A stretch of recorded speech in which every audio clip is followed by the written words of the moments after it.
This guy was taking a bath when 3 girls suddenly burst into his room, sent by the princess to wash the guest's body and his desires. Could this be paradise? Are the gods finally rewarding his suffering? A few months earlier, before the world was attacked, this guy's girlfriend told him they were breaking up because Hyun-myung had no future and didn't deserve to marry someone like her. They'd been together for 5 years, and now it was over. It hit him hard. So hard that the MC quit his miserable job and locked himself in his room, doing nothing but gaming. But this guy has a talent for one thing. He's the best player of Pangania, a game so brutal it makes Dark Souls look like a bad joke. In this game, even the NPCs can betray you and land a fatal blow. Die in the game, and you lose all your progress, forced to start a brand new character from scratch. Every quest puts your life on the line. The only upside, every time you die and lose your character, you earn soul points. Points you can pour into boosting your next character's stats. Our protagonist is a washed-up loner who's been grinding this game for years, sitting on millions of points. And when he finally creates his first character with every stat maxed out, something unprecedented happens. His computer screen turns blood red, a voice rips through his mind until he blacks out. And this time, he won't just be playing his character, he'll be living inside their skin. If he dies or fails the mission, it'll be real death. He wakes to the sound and pain of a whip on his back. He is told that if he falls one more time, he will become hydrogen food. Reality has not yet sunk in, but seeing all these slaves in the desert, he remembers. He does not want to believe it. A hydrogen carrying cargo and slaves. The mercenaries strike him once more. Unless he wants to lose his life, he must walk. Hyun-myung now understands his reality. This is the game's starting scenario. This place is just like Pangania. If everything is the same, he cleverly speaks the magic words. Status window. A system screen appears before him. Hyun-myung can't believe it worked. The window says all his attributes are 12 and he has several active and hidden talents. There is no mistake. He is in the game world. If he dies here, it is character death, which means he is the character now. He notices something strange. The points go from 1 to 10, so how does he have 12? Besides that, what are these 13 hidden talents? He has no time to think about it. The ground trembles intensely. Hyun-myung has no idea what is happening, and not even the mercenaries seem to know either. On the horizon, the army of the Desert Queen is charging forward. The woman comes mounted on dragons. Her very presence terrifies the soldiers. But the MC is surprised because he recognizes this woman. This is the Snake Princess, and he has seen her before. Then the system issues an alert. The main quest has been generated. He must survive to get good rewards. If he dies here, his body in the real world will also die. Now he feels the fear. His life is truly in danger. A shower of arrows is launched into the sky. The slaves cannot defend themselves or escape. Hyun-myung freezes, realizing his life is at risk. He is paralyzed with fear, but when his face is wounded, Hyun-myung's mind clears. Furthermore, the wound unlocks his first hidden talent, the monarch's heart. The slaves are struck by arrows, and now the soldiers come to eliminate the rest. Hyun-myung needs to break free of his shackles, and there are the keys. A soldier is about to reach him. A single sword strike in this world is fatal, but Hyun-myung grabs the dead soldier's sword. As he takes the blade, a powerful energy surges through it. The soldier who tries to strike him does not even see the slave move past and land the blow. He is defeated in an instant. Hyun-myung now has only one thing to do: use his Master of Arms talent, activated the moment he picked up a sword. He cannot afford to fail even once. More soldiers come. He moves through them, shattering their weapons and cutting their limbs. A bald soldier's spear is cut in two, and Hyun-myung grabs the broken tip. He hurls it at another soldier, killing a second bald man. The mercenary with the covered face also tries to attack. Hyun-myung dodges the attack, and he realizes he can see something beyond the normal. A blue line that shows the openings in the enemy's defense. This must be another hidden talent. Then, with a precise strike, he runs the mercenary through. Hyun-myung is a savage force, but there are nearly 500 soldiers here. There is no way to face them all without growing exhausted. There are too many of them to fight at once. Hyun-myung receives an alert that his sword proficiency has reached level 6. The same happens with the spear, which also reaches level 6. This rate of growth is also abnormal. But even with all this, there are more than 500 soldiers. Sometime earlier, the Snake Princess is in another place. An even more beautiful woman questions why the expedition to the demon world failed. It is both a question and a threat. The princess simply confirms the failure. The queen says that if word gets out that the desert city of Faisalmer sent no troops, the fools on the central continent will blame them for the failure. The Snake Princess must go to the Kaltzman Desert and eliminate every participant from the expedition. They must eliminate all evidence that could prove Faisalmer sent no troops, and anything that could be tied to the failure. The queen promises to lift her curse if she succeeds this time. She kneels. She then says she understands the order. This time, she will not fail. As the commander, she waits for the soldiers to report that they have defeated everyone. But a soldier says there is one last slave who refuses to die. The The princess does not understand how a slave could stand against a soldier. The truth is, he did not just resist. In reality, he made the soldiers unable to fight back. There are 500 of them, but they are all afraid now. Even as he gasps for air, a system notification appears. He has reached level 2. Hyunmyoung is determined not to die, and one of his talents cures his fatigue. This is perfect. Now he is ready to face them all. Of course, the soldiers are afraid. This forces the princess to take the field herself. Hyunmyoung never expected to see her this close. Isabella von Dersian, the Serpent Princess. The system shows she is level 8 and cannot leave the area due to a negative effect from the Queen's curse. Confirming she is level 8, Hyunmyoung knows he has no chance of surviving against her. In this world, you are weak until level 7. Once you reach level 8, you are considered among the strongest in the world. Only the great bosses and leaders are level 8 in this game. Facing her is like an ant against a lion. But something else catches Hyunmyoung's attention, and it is not the girl's chest. It is the system notification about her being under the effect of a curse. The woman dismounts and announces that the NPC's little show is over. Hyunmyoung can feel her gathering aura with every step. He needs to think fast to survive. He is considered the best at this game, and not just for his mechanical skill. He knows everything about the game's lore. As Isabella attacks him with a mortal blow,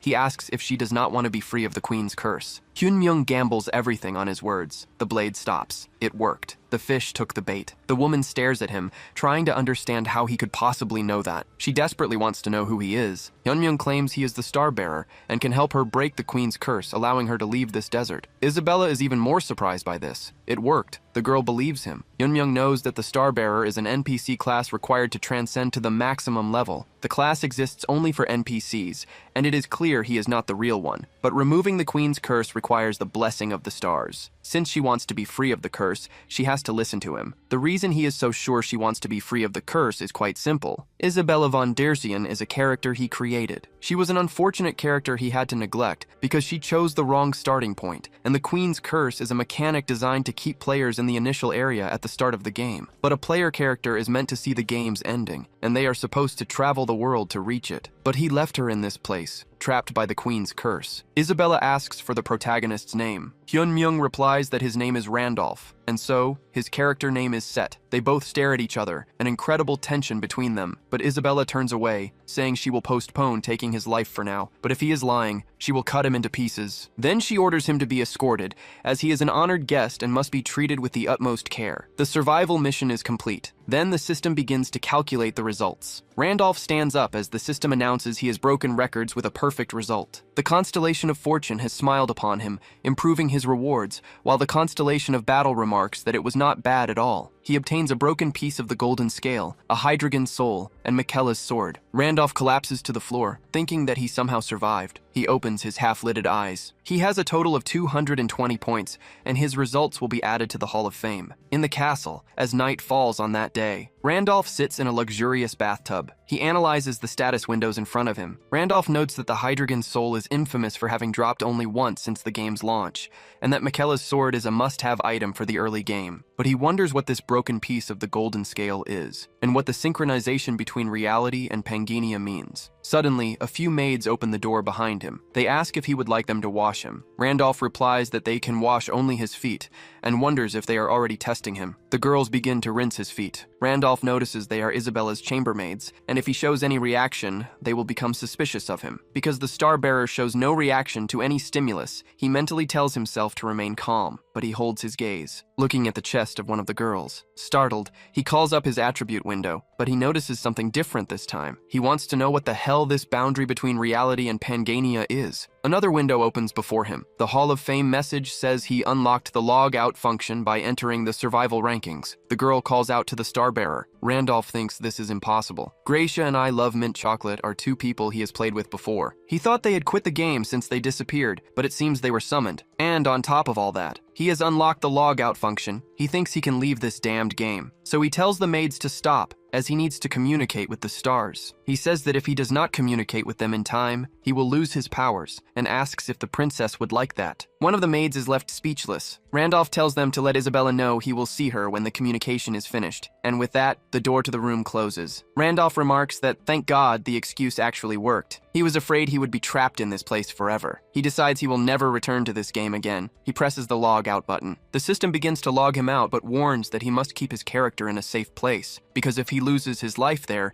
he will lose it in the real world as well. And with that, he successfully logs out of the game. Back in his room, noises can be heard in the distance. A fire is spreading across the city. People run, screaming for help. A monstrous mantis stands in the middle of the fire. A phone blares a disaster alert. Randolph wonders what that is. He looks at the mantises through the window. The creature screams when it sees him. Randolph falls to the floor, cursing. He wonders why there are monsters from Pangania in the real world. Something then falls from his pocket. The golden scale has come with him. All the previous events begin to flood his mind. He grabs his chair, realizing this is his room. Maybe he fell asleep after playing Pangania for so long. Of course. There's no way that could have happened. His life is not a manhwa, so it makes no sense. It must have been a dream. But then he notices a pouch and the scale in front of him. He wonders if these things have always been in his room, dreading the thought that it was all real. He puts the scale in his pocket and wonders what the game gave him. But the page does not exist, and a message tells him to contact customer support. Randolph thinks the page simply vanished while he was not looking, until voices from outside scream that there is a monster and plead for help. They are fleeing from a giant praying mantis that is causing chaos in the city. Some humans have already lost their lives. Meanwhile, police officers declare an emergency as several unidentified monsters appear. Randolph's phone buzzes with a notification. He wonders what that is. The scene repeats itself as he asks why monsters from... He wonders if the border between reality and Pangania has shattered, and what he should do in this situation. His hand touches the artifact beside him. The protagonist notices something different about it. He reasons that if monsters from the game are roaming free, then maybe items obtained in the game can too. Michaela's sword and Hydreigon's soul emerge from his bag. The protagonist wonders how to use them, since in the game he just had to double-click. He remembers the system screen from before, and then he finally realizes something. There is no way he can fight these monsters, but he uses the function to synchronize with Randolph. The golden scale fragment has 24 hours remaining, in a city ravaged by destruction. A mother runs, carrying her child in her arms. The girl asks where her daddy is and why he is not coming, but her mother replies that he will be there soon. Suddenly, rubble begins to fall toward them. The child is thrown clear of the impact. Her mother is injured beneath the rubble,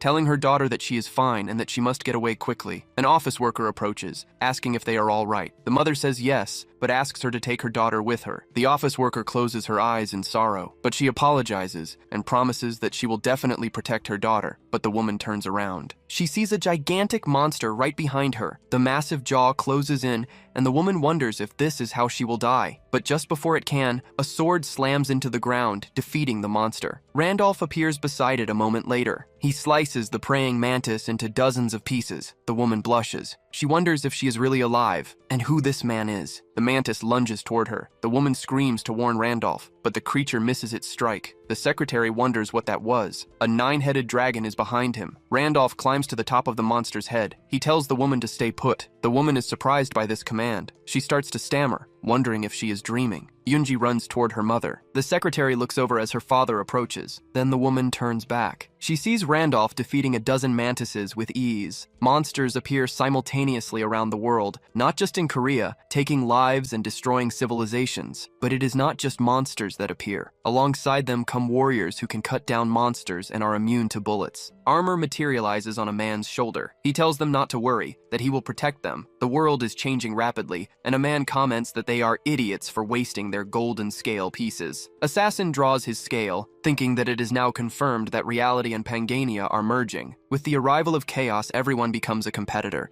and those who gather the most golden scale pieces will become the main players of this era. The ranking fixed for 2 years finally changes, and the highest score is an absurd 220 points. He wonders if Randolph is a Spectre. Spectre, also known as Ghost, was the first person to form an NPC caravan called the Expedition to the Demon Realm, the only one to get close to the game's true ending. Even though it ended in complete failure, he is undeniably the #1 player in Pangania. Since his strongest character would be summoned after losing his life, he must have been summoned in Pangania the moment the expedition failed. Even though his appearance and equipment have reset, talents from previous characters are carried over, and that is why he knows how he achieved such a high score. Randolph snaps out of his thoughts once again. He reflects on how monsters appear in the real world, just as players are summoned and take the form of their Pangania characters. The situation is becoming clearer. With his last character, he almost reached the end of the game with the expedition to the demon realm. But the mercenary NPCs he hired hindered his progress, and even his friendly companions betrayed him, as the interference was beyond his expectations. But what if all those interfering variables were summoned players, just like him? Players who did not want the ending to be reached, or who considered him a rival, and that might still be the case. If the border between reality and Pangania has collapsed, he cannot just log out and hide. To ensure his safety in this world, he needs to get stronger, fast. So he opens the castle door. Isabella asks if he has finished his communication with the stars. The protagonist confirms, saying he has come to fulfill his promise to her, and Isabella replies that this is great. Randolph says he has one condition, and the girl questions him. The maids quickly leave the room. The protagonist answers that he wants to go to the sanctuary. Isabella asks if he is insane, and Randolph thinks about his second main quest, to obtain the class he wants. A class that can only be obtained in this place. He tells her there is a star there. The mission the system provides is to obtain a class, with a reward that varies according to its rank, amidst a strange structure. Isabella walks through a sea of bodies. She wipes her face with her blood-stained dagger. Randolph reflects that it only took her a few minutes to finish all the guards. There is no better ally than her. A few hours earlier, he asks to be taken to the sanctuary. The scenes from the previous chapter repeat,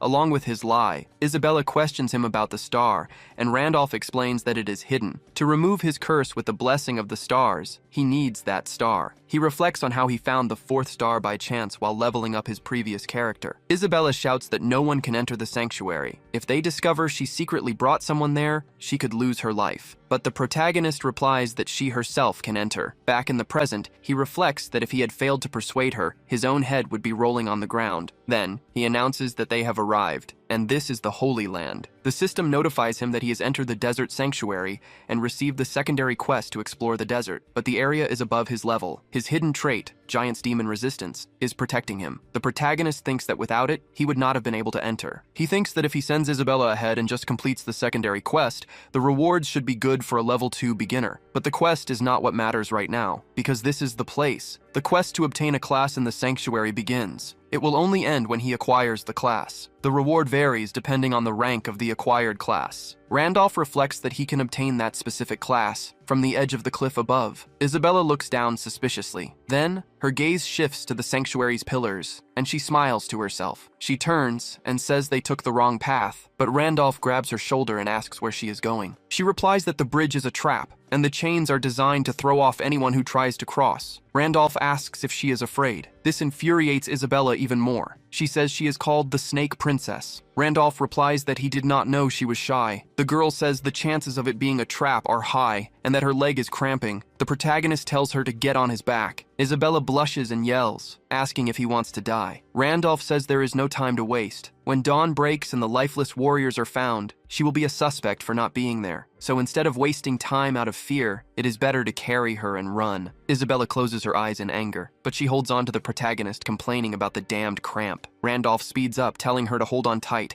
He then runs towards the pillars. Isabella yells, demanding to know where he is going because this is the wrong direction. There is no path there, but Randolph jumps anyway. The system activates his mutant trait, allowing him to see all secrets invisible to the human eye. Isabella asks if there is an invisible path, and Randolph replies that this is the real one. The princess thinks he knows a path that even she, as Faisalmer's second-in-command, does not. He also seems unaffected by the stellar difficulty, and many strange things are happening. Randolph looks back and says he did not know the second-in-command was afraid of heights. Isabella thinks he is acting completely relaxed in front of her, and this confidence does not come from strength alone. It is as if he is welcoming an old friend he has not seen in years. Isabella asks if they have met before. Randolph replies they have never been in the same place, and she asks what he means. Randolph explains that it means he has seen her, but she has never seen him. Suddenly, a storm of energy floods the place. It transforms into a plane with a pile of stones at its end. He realizes it is a domain barrier cast over the entire area, and only those who follow the designated path can see what is ahead, if his memory is correct. Something amidst the pile of stones begins to glow red, then the entire place begins to tremble, and 3 defender golems emerge before them. They prepare to fight him. Randolph thinks that this time the guardians are golems, and judging by the size of the rune, they are high rank. Fighting them would only mean defeat. He then asks if Isabella is over her cramp, and she tells him to shut up and watch. The three golems charge toward them. One prepares a strike, sending its fist flying toward Isabella. The girl simply breaks into a mocking smile. The stone golem's entire arm is severed, with just a raise of her hand. She says she will finish this quickly. She then dashes forward, using the other stones to propel herself. One of the golems is caught off guard. It is split in half by Isabella's advance. Randolph thinks she is an expert assassin. Her power is ridiculous,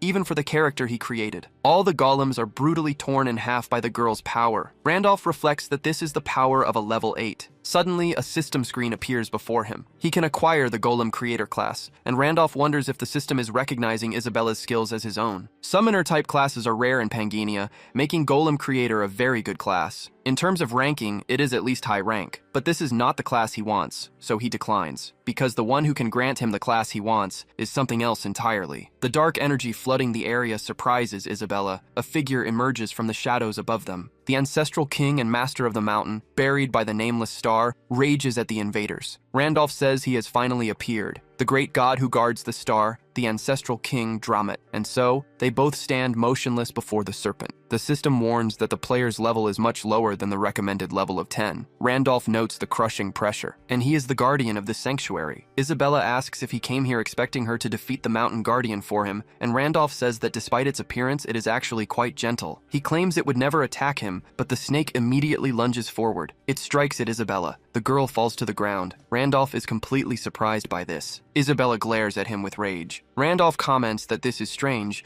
because he remembers it as a friendly creature that guided people, and the girl asks if this snake looks friendly to him. Dramet tells the sanctuary's challenger to defeat him and prove her worth, but Isabella replies that she is not the one challenging the sanctuary. The snake asks if she is not the one who defeated its sentinels and now denies her intention. Dramet swings its tail. It says that if she cannot prove herself, she will never leave here alive. Isabella dodges, repeating that she is not the challenger. She tells the Starbearer not to just stand there and to tell her what to do, while Randolph reflects that he does not remember defeating Dramet when he came through here before. Suddenly, a memory floods his mind. The ancestral king Dramet is the mountain guardian who protects the star. According to its lore, it is an enchanted beast whose body grew and gained wisdom from the star's energy. He cleared this place using Wilhelm, a level 10, 5-star transcendent rank character. When he came to the sanctuary as Wilhelm, Dramet obediently guided him to the star. The reason was that he was qualified. In short, it attacks if it deems you weaker. Back then he was very strong. Now he wonders what to do, but he suddenly has a realization. Isabella continues to dodge the beast's attacks. Isabella falls to the ground. She reflects that because of the sanctuary's poison, her body is not moving right. Stepping into this place after listening to the Starbearer was a mistake, but the protagonist tells Dramet to stop. The snake's tail stops just above her head. It then pulls away. The snake turns to the protagonist. It wants to know how he knows its true name. Randolph replies that his master, Wilhelm, has returned. The snake withdraws its tail. It wants to know if he is Wilhelm. It then bursts into laughter. It comments that he is not even prepared to receive the star and is weaker than the sentinels. It tells him to listen. Wilhelm was a powerful human, a perfect transcendental being worthy of being its master. But he failed the expedition to the demon realm, and all his stars fell. This means he met a final death. So how dare an inferior creature like him even mention his master's name? Randolph is then hit by the blast, but he tells the serpent to honor the contract they made. Dramet asks how he knows about their contract. No one should know this. His contract with Dramet says that whoever obtains the Star of the Mountain, buried by the star, will learn the true name of the Mountain Guardian and become the new master. The Mountain Guardian obeys its master's commands, and the contract's contents cannot be revealed to anyone. If they are, the one who breaks the contract will lose their life to the curse. He mentioned this because he remembered the game's story. Fortunately, the rules still apply here. As expected, this is Randolph's body, so the curse does not affect him. Dramet demands to know who he really is. Randolph says that if he wants to know, he must lead the way, as the star will prove who he is. Dramet replies that the star shows no mercy to the unqualified. He will burst into flames the moment he gets near it. Randolph replies maybe, but they will not know until they see. He asks if Dramet is afraid the star will recognize him and reveal him as its true master. Dramet finds this funny. He says he is just a brat who looks like he could be destroyed in a single bite and wants to know what gives him the confidence to be so arrogant. He tells him to follow, as he will lead him to the star. He does not believe he is Wilhelm, but since he knows of the contract, killing him does not not feel right. He would rather let the star dispose of him. With that, he moves ahead of the pair. As night falls over the area, Isabella asks if this is it, the place where the star is. Randolph confirms that it is, the object on the altar to be exact. The star rests on top of a pentagram. The girl asks if the skull is the star. Randolph replies that, to be precise, it is the face of Leah. When Leah, the twin goddess of Pangania, lost her life, her body split into 32 fragments and scattered across the continent. These 32 fragments are what people call the stars. They are used as catalysts to break the player's limits,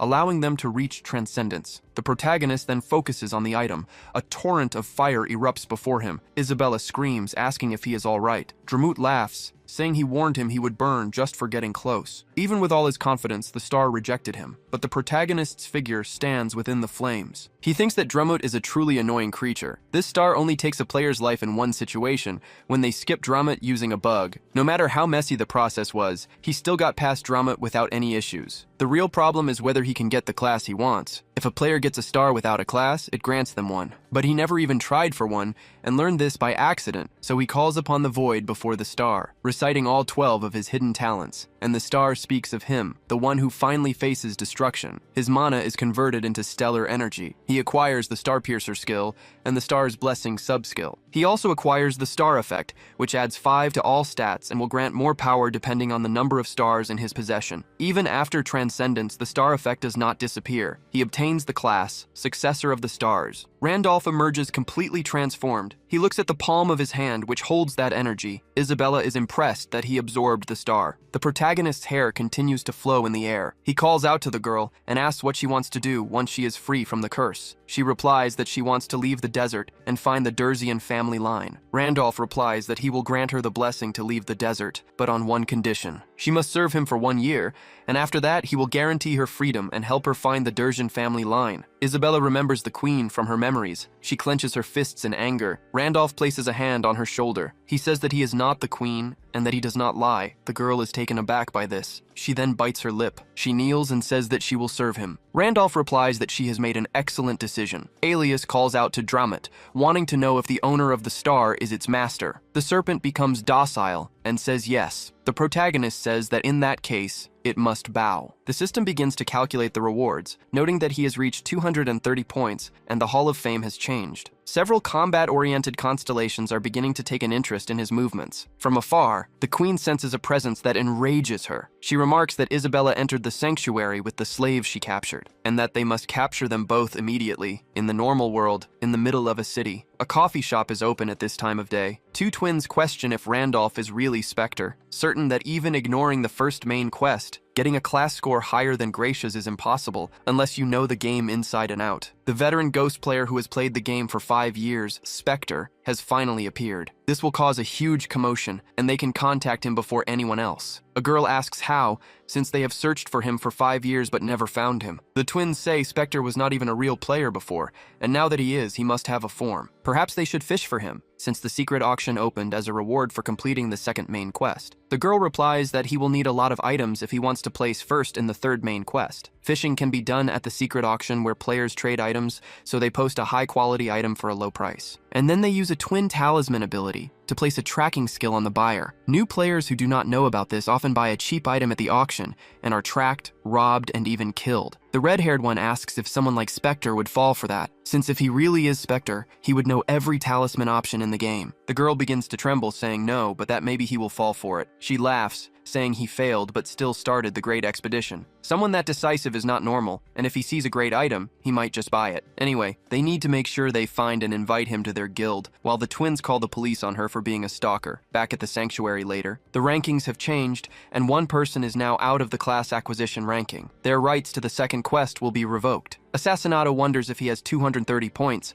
and what kind of class could give that many. It seems he will not be able to use the secret auction for a while. Not that it matters. With a sea of bodies around him, he decides that as long as he takes the life of anyone at the top of the rankings, he can climb back up. Later, Dromut presses on with the protagonists. The system announces that the subquest to explore the sanctuary is complete. He is the first to clear the sanctuary, and earns the achievement for it. He also obtains the teleportation book as a reward. Randolph reflects that the journey is not as uncomfortable as he thought, and he can escape the sanctuary and finish the exploration. killing 2 birds with 1 stone. The system announces that he has leveled up. Finally, Randolph reaches level 3. It is much slower compared to normal characters since the more talents he has, the more experience he needs, and the amount required is 10 times the normal. But his stats increased more because of it, so he cannot complain. After all, that is not what matters right now. The item he gets is a reward from the main quest. 2 extremely rare items for his current level. One of the rewards is the Cloak of Shadows. Activating its effect turns the wearer invisible, so it is basically a free stealth skill. Something rushes towards them right after. Dramut senses the presence immediately. He realizes there are 2 people heading their way. They reach them in just a few leaps. Dramut warns that he has detected intruders in the sanctuary. Isabella replies that it is probably the Queen's pursuit squad,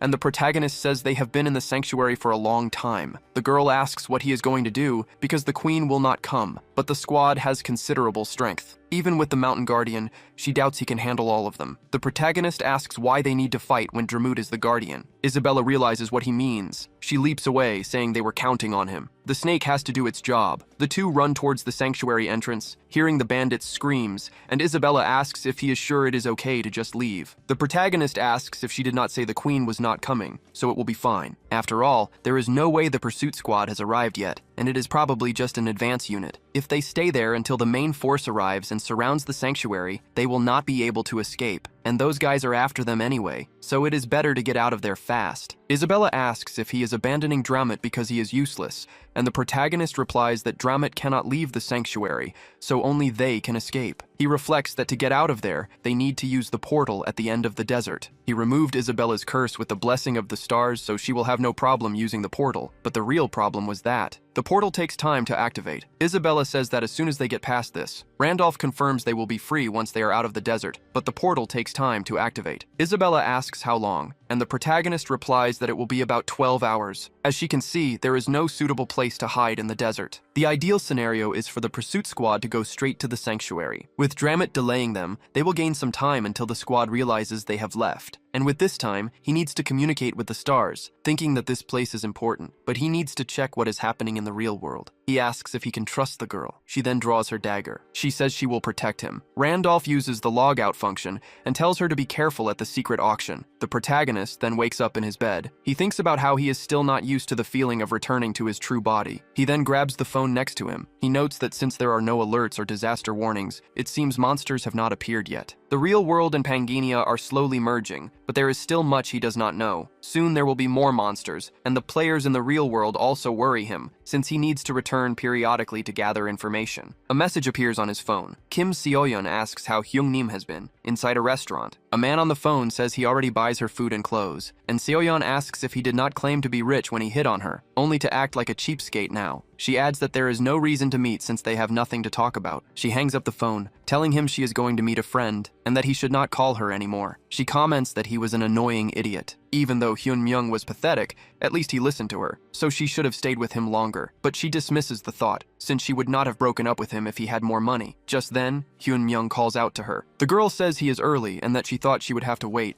but the protagonist asks why she called so suddenly. Seoyeon says that maybe it is because it has been a while, but she feels he has changed a little. Hyun Myung tells her to get to the point, as he has urgent things to do. The girl thinks he is acting unusually proud, and says that some things never change. He always comes as soon as she calls, even today. That is something she always liked about him. After they broke up, she realized how good he was. She kept thinking about him and regretted what she did. Hyun Myung remains silent. He wonders if he should order a drink, since she called him here but has not even paid for one. He then stands up, saying that if she is finished talking, he is leaving. Seoyeon yells for him to wait, saying she misses him, and that this is all because of what he said when they broke up. Hyun Myung asks if her new boyfriend knows she is meeting with him. He adds that if she is going to hit on multiple men, she should delete her photos from Instagram, not just change her profile picture. He walks away, but Seoyeon runs after him, begging him to please listen. The protagonist thinks about how strangely calm he is. He wonders why, and if Randolph's growth also affects him in the real world. A man shouts that he was just being nice, but she is calling him a stalker. He demands to know what the crowd is doing, while the girl tells the pervert to let her go. He pulls out a box cutter and lunges at her. The girl screams, shutting her eyes, but the man's hand is caught by Hyun Myung. The girl is stunned by this. The protagonist says this has gone far enough. The man asks why he is interfering and tells him to let go. He screams in pain, yelling that his wrist is going to break. Randolph realizes that even without using the broken scale fragment, he feels he can easily break a wrist, and that his real body has truly changed. So he throws the man away and asks if the woman is all right. She replies that she is alive thanks to him,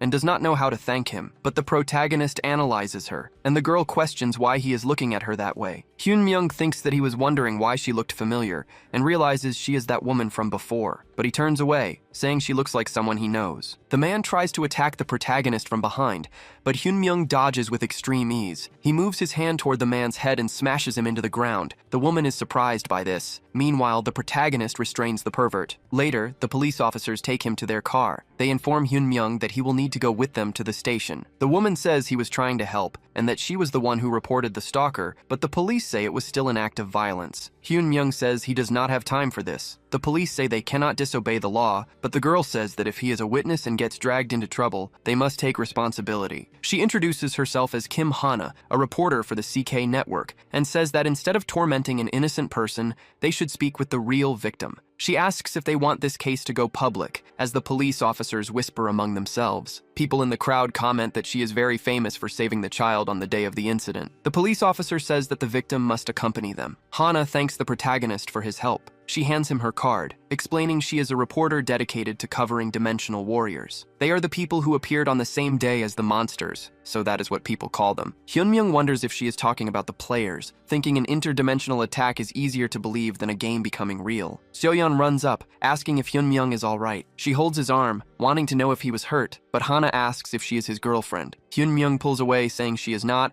and adds that he does not have a business card. He gives his number to the girl, and Seo-yeon is devastated by this. Hana says that Park Hyun-myung is a nice name. She tells him to message her tomorrow for dinner or coffee, saying it is her treat, and Hyun-myung says he will not refuse. Seo-yeon asks how he could do this to her, and that he is just a nobody. On her way home, Hana's cell phone rings. She answers, and the caller asks if the great Kim is having a good weekend. But the executive director went on a trip and left her with a task, to interview the player Gracia. Hana asks if this is the person who saved America and is now treated as a hero, and why she has to handle such a big shot. But the main thing is that she is coming to Korea. Back in the game, a sea of bodies. Isabella pants, breathless from exhaustion. She remains on her feet even after taking the lives of 100 assassins. She stumbles slightly. One of the mercenaries tells her the queen orders her return. She must hand over the slave behind her, and they will pretend none of this ever happened. But the girl's dagger remains at the ready. In response, the assassins advance on her. Isabella stands her ground, analyzing everything she can do. Suddenly, an energy floods the area. The teleport is activated, and teleporting to the starting point is free. Isabella manages to stay on her feet thanks to his support. The protagonist tells her she held up well. Isabella asks if he is done communicating with the stars. One of the mercenaries tells the others not to stand around and to execute the traitor. The protagonist says that she kept her promise to protect him, so now he must keep his. He then releases the power in his hand. He uses the Star Piercer skill, which consumes all his energy, and has a total duration of 41 seconds. Those men begin to die with brutal speed. The protagonist tells her this is her moment of freedom, and she should enjoy it. Isabella says that this is the power of a Starbearer. He turns and tells her it is not too late, and that she can go back if she wants, because he will not stop her. The girl remains still and says no. A smile spreads across her face, because she will stay by his side. The curse of limits placed on Isabella is nullified, and a connection is established with the city on the central continent of Arcana. The system welcomes them to the Golden City. It offers a tip that this is a city where materialism has reached its peak, and without the wealth of a noble, one should avoid entering the inner districts. Merchants converse with civilians, while other people ride by in carriages. Isabella comments on how extravagant it is, and Randolph says this is the Golden City, where everything can be solved with gold, and that first, they need to earn some money. The girl says that if it is gold, he should not worry, because she brought 300 coins with her. Randolph sighs at this. He says it will last one night at most, and the girl is surprised. The girl says that is impossible, that 300 coins can buy 10 slaves,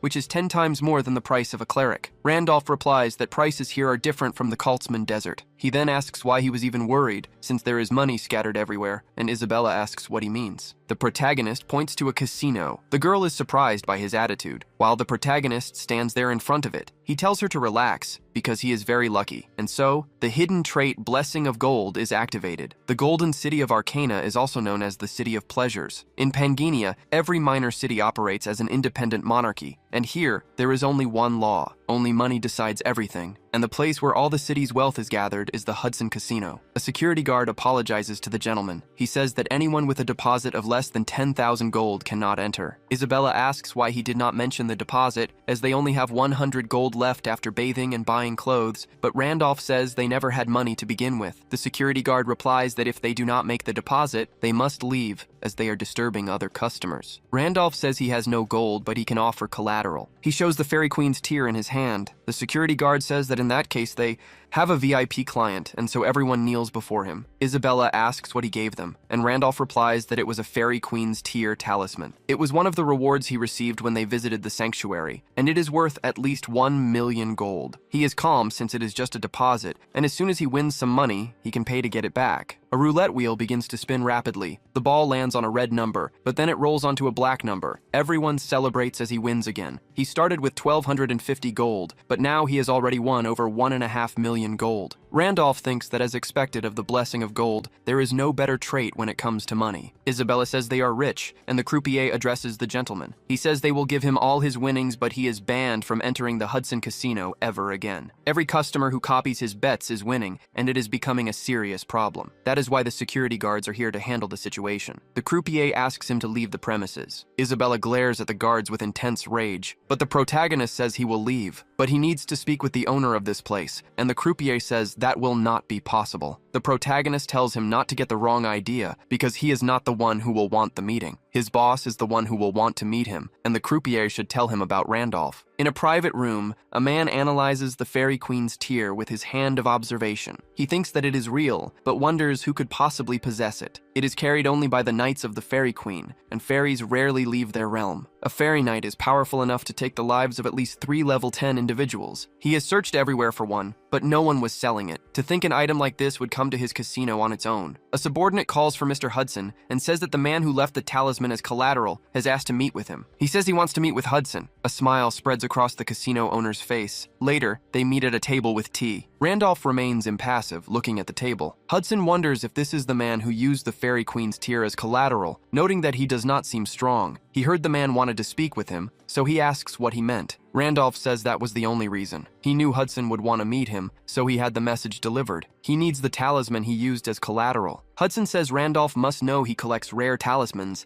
and that he was about to call him to negotiate its purchase. The protagonist says he will not refuse a good offer, and the man replies that this is great, and that he will now discuss the price. He offers a total of 2 million gold, which he considers a generous offer. Isabella questions this with astonishment, but the protagonist replies that he wants 20 million. Hudson says that is enough to buy a mansion in downtown Arcana, and no matter how rare a talisman is, it can only be used to reforge weapons. Even he cannot pay that price for a mere hobby item. Randolph replies that this only applies if it is a hobby item, but the Fairy Queen's tear is not a talisman to him. It is something he needs to enter the city council. The minimum qualification to enter the council is reaching level 10, but one must reach that level through their own strength. For a non-combatant like him, this is impossible. That is why he needs the Fairy's tear. With it, he can use high-level equipment to compensate for his lack of combat attributes. And the reason a merchant who is just a casino owner wants to join the city council is to be recognized by the family of his fiancée, Serengeti. Randolph remembers the past and that name. The only daughter of Marquis Weiser of the Balran Kingdom. Known as the White Knight, she led 500 knights during the expedition to the Demon Kingdom. She sacrificed both her legs against the Demon King to save his life, and she was his right hand. Back then, he thought of her actions as nothing more than a dramatic event, because before coming to this world, Pangania was just a game. However, after Wilhelm came here, and as soon as he realized that NPCs can be players, he remembers Serengeti's words where she said that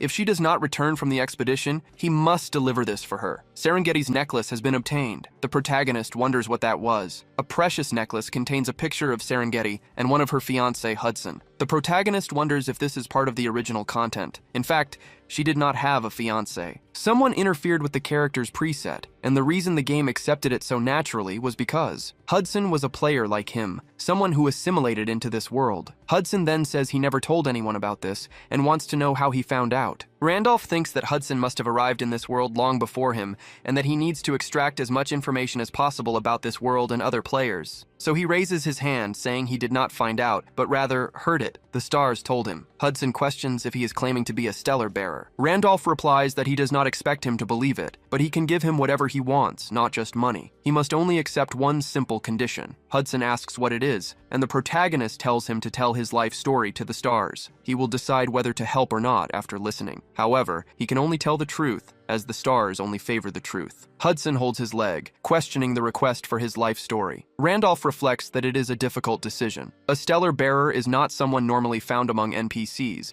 and revealing personal information could expose him. Hunters are NPCs who specialize in hunting players. They call them criminals, executing them on sight. Players have lost their lives countless times. Their infiltration methods vary so much that the only countermeasure is extreme caution. This is why Randolph does not want to reveal himself either, but he is certain that Hudson will accept his offer, because to him, Serengeti is not just a random NPC. The man stares at the photo of his fiancée. He answers that it is fine, and he will share his life story. He will start with Serengeti, since most of the things he wants are intertwined with her. She was a brave knight who took part in the expedition to the demon realm, led by the 8 heroes. The protagonist asks what he is talking about, since Wilhelm led the expedition, and Hudson confirms he was the most famous, but the expedition was conducted by all 8 heroes. There were internal conflicts among them, which led to the expedition's failure. Randolph asks if he knows who the 8 heroes are, and Hudson confirms he does, as they are legendary figures. Among them, the strongest after Wilhelm was Gracia. News reports wonder who the man riding a monster was, with the story being reported by Kim Hana. The secretary informs him that she has arranged Gracia's interview with reporter Hana, and he thanks her. His secretary asks if it is really necessary to go to Korea, as the government wants him to stay in the US in case of attacks. Gracia says no, he really has to go because he has a feeling that this man might be the friend he has been looking for. Randolph sits at the table, listening intently to the story. Back in Seoul, Korea. Randolph eats, feeling a bit nauseous. Hana asks if he does not like the meat, and he replies that something happened yesterday, and he is just tired. He thinks about how Hudson cried all night, but he still got the information on the heroes, which meant staying in the game the entire night. Randolph asks if this place is not expensive, because he does not know if it is right to eat for free. Hana replies that he got rid of her stalker last time, and honestly, this is not even close to enough. But something suddenly catches her attention. She asks if that woman back there is not the one who was with him before, and that she keeps looking over here. Randolph thinks it is a real coincidence, and the guy she is with looks like the one from Kim Seo-yeon's social media. He wonders if his name is Young Jin-woo. Hana says that if he is uncomfortable, they can move to another table. Randolph replies that it is fine and she does not need to worry about her,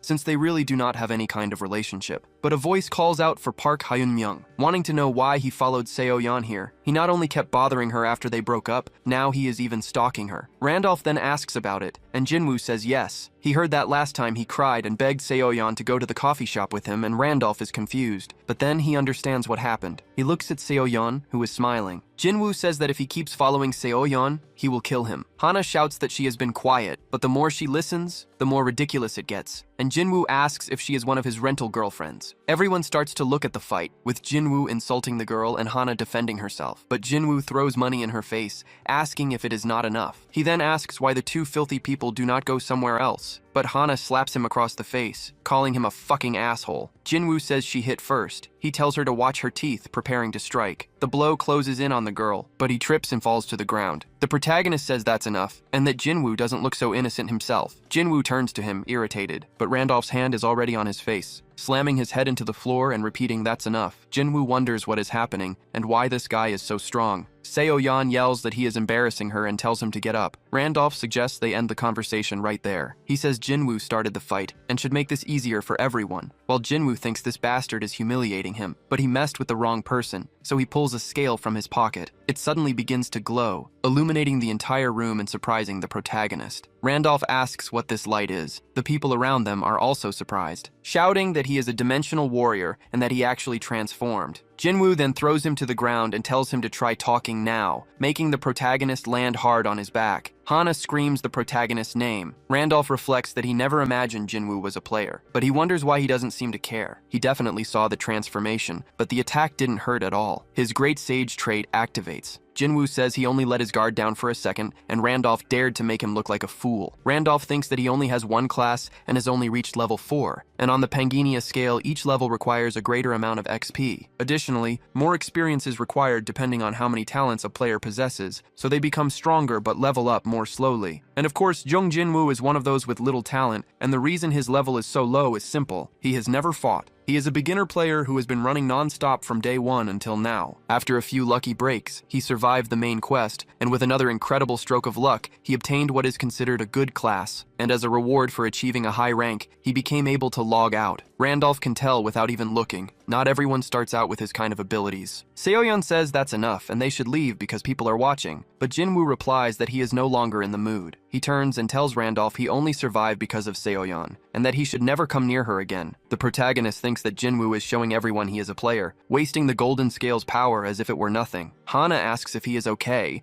and the protagonist says he is. He tells her to let it go since they were the ones who hit first. It was no big deal, and they should just finish their meal. But a strange sensation washes over his body. An earthquake erupts, startling everyone around them. The protagonist thinks it cannot be. The walls around him are shattering. The collapse is starting again, and monsters are about to appear. Hana says they need to run, but Randolph covers her mouth, telling her to wait a bit. Everyone flees from the monsters savagely attacking them, but they are not actually trying to bite. Randolph thinks they are lucky that putrid worms appeared, since they only feed on nearby corpses, and as long as no one attacks them, that other thing will not appear. But some of them surround Jiwoo and Seoyeon. She screams at her boyfriend to do something. He readies his spear. Randolph yells for him not to attack, but it is already too late for that idiot. Jinwoo wonders how he defeated it in a single strike. He realizes he is stronger than he thought, screaming that he will wipe out all these damned monsters. Everyone shouts that this is to be expected from a dimensional warrior, and that they should flee that way. Jinwoo thinks he is not even afraid, that these things are nothing. Randolph tells Hana to get as far away as she can, far away from that idiot who is fighting, as far away as possible. Jinwoo wonders where this mist came from. His vision is blocked. Suddenly, a hand reaches for him, covering his eyes a moment later. An observer lurks behind him. It wants to know who it was, who took the lives of its children. An elite monster, the putrid Maba, appears. The recommended party is 20 people at level 6. The monster orders him to kill them all. And just like that, Jinwoo is possessed by the creature. One of the men on the ground coughs, wondering what that was. He cannot see anything through the mist, but Jinwoo is already on his tail. He then points the spear at him. He thrusts the spear, telling him to go to hell. Due to the effect of the putrid worm blood, he sees the man as a monster. The spear closes in on the man, who wonders what is happening. Blood sprays across the ground, but it was Randolph, who blocked the attack by severing his arm. Jinwoo looks to the side, panicking. Randolph says he did not want to get involved, but that he has gone too far. He orders him to come and face him, right now. The putrid worms begin to stir. They envelop Jinwoo in a cocoon while laughing. A creature bursts out screaming that this is not bad at all. The putrid mamba says there is a human who looks delicious. The protagonist simply stares at the creature. Elsewhere, Hana screams for Hyun Myung, asking where he is. She sees nothing in the fog before her. She calls out his name one last time. Randolph charges at the creature, destroying everything in his path. He dodges the blows, thinking that while the fog let him transform unseen, it does not guarantee an easy victory. If he did not know its attack patterns, he would already be torn to shreds. The Mamba says it is strange, as his physical abilities are not impressive, yet he is dodging everything. He moves as if he already knows its attacks. Randolph moves his sword into a thrust, but the monster says it is useless. But Randolph slices through all of its tentacles. He thinks that the putrid Mamba's next attack is coming right as he turns. An explosion of blood erupts before him. Randolph then grabs a table. He uses it to shield himself from the blast, thinking that if it touches him, he gets a debuff. The table blocks all the blood, but the protagonist smashes it to pieces immediately after, and keeps advancing, breathing heavily. The Mamba says it did not expect him to dodge even that. He has an impressive evasion skill. However, in the end, his attacks cannot reach it, so his evasion does not matter. Randolph tells it to relax, because he will soon put a sword through its forehead, and so he summons the talisman of the Fairy Queen's tear. He equips the boots of Hermes. He is below the requirements, but the tear allows him to use them. He also equips Miquella's armor and helmet, and now he can use the Miquella set ability, Celestial Dragonoid, and the agility from the boots of Hermes. The protagonist thinks it was a good thing he bought this at the secret auction,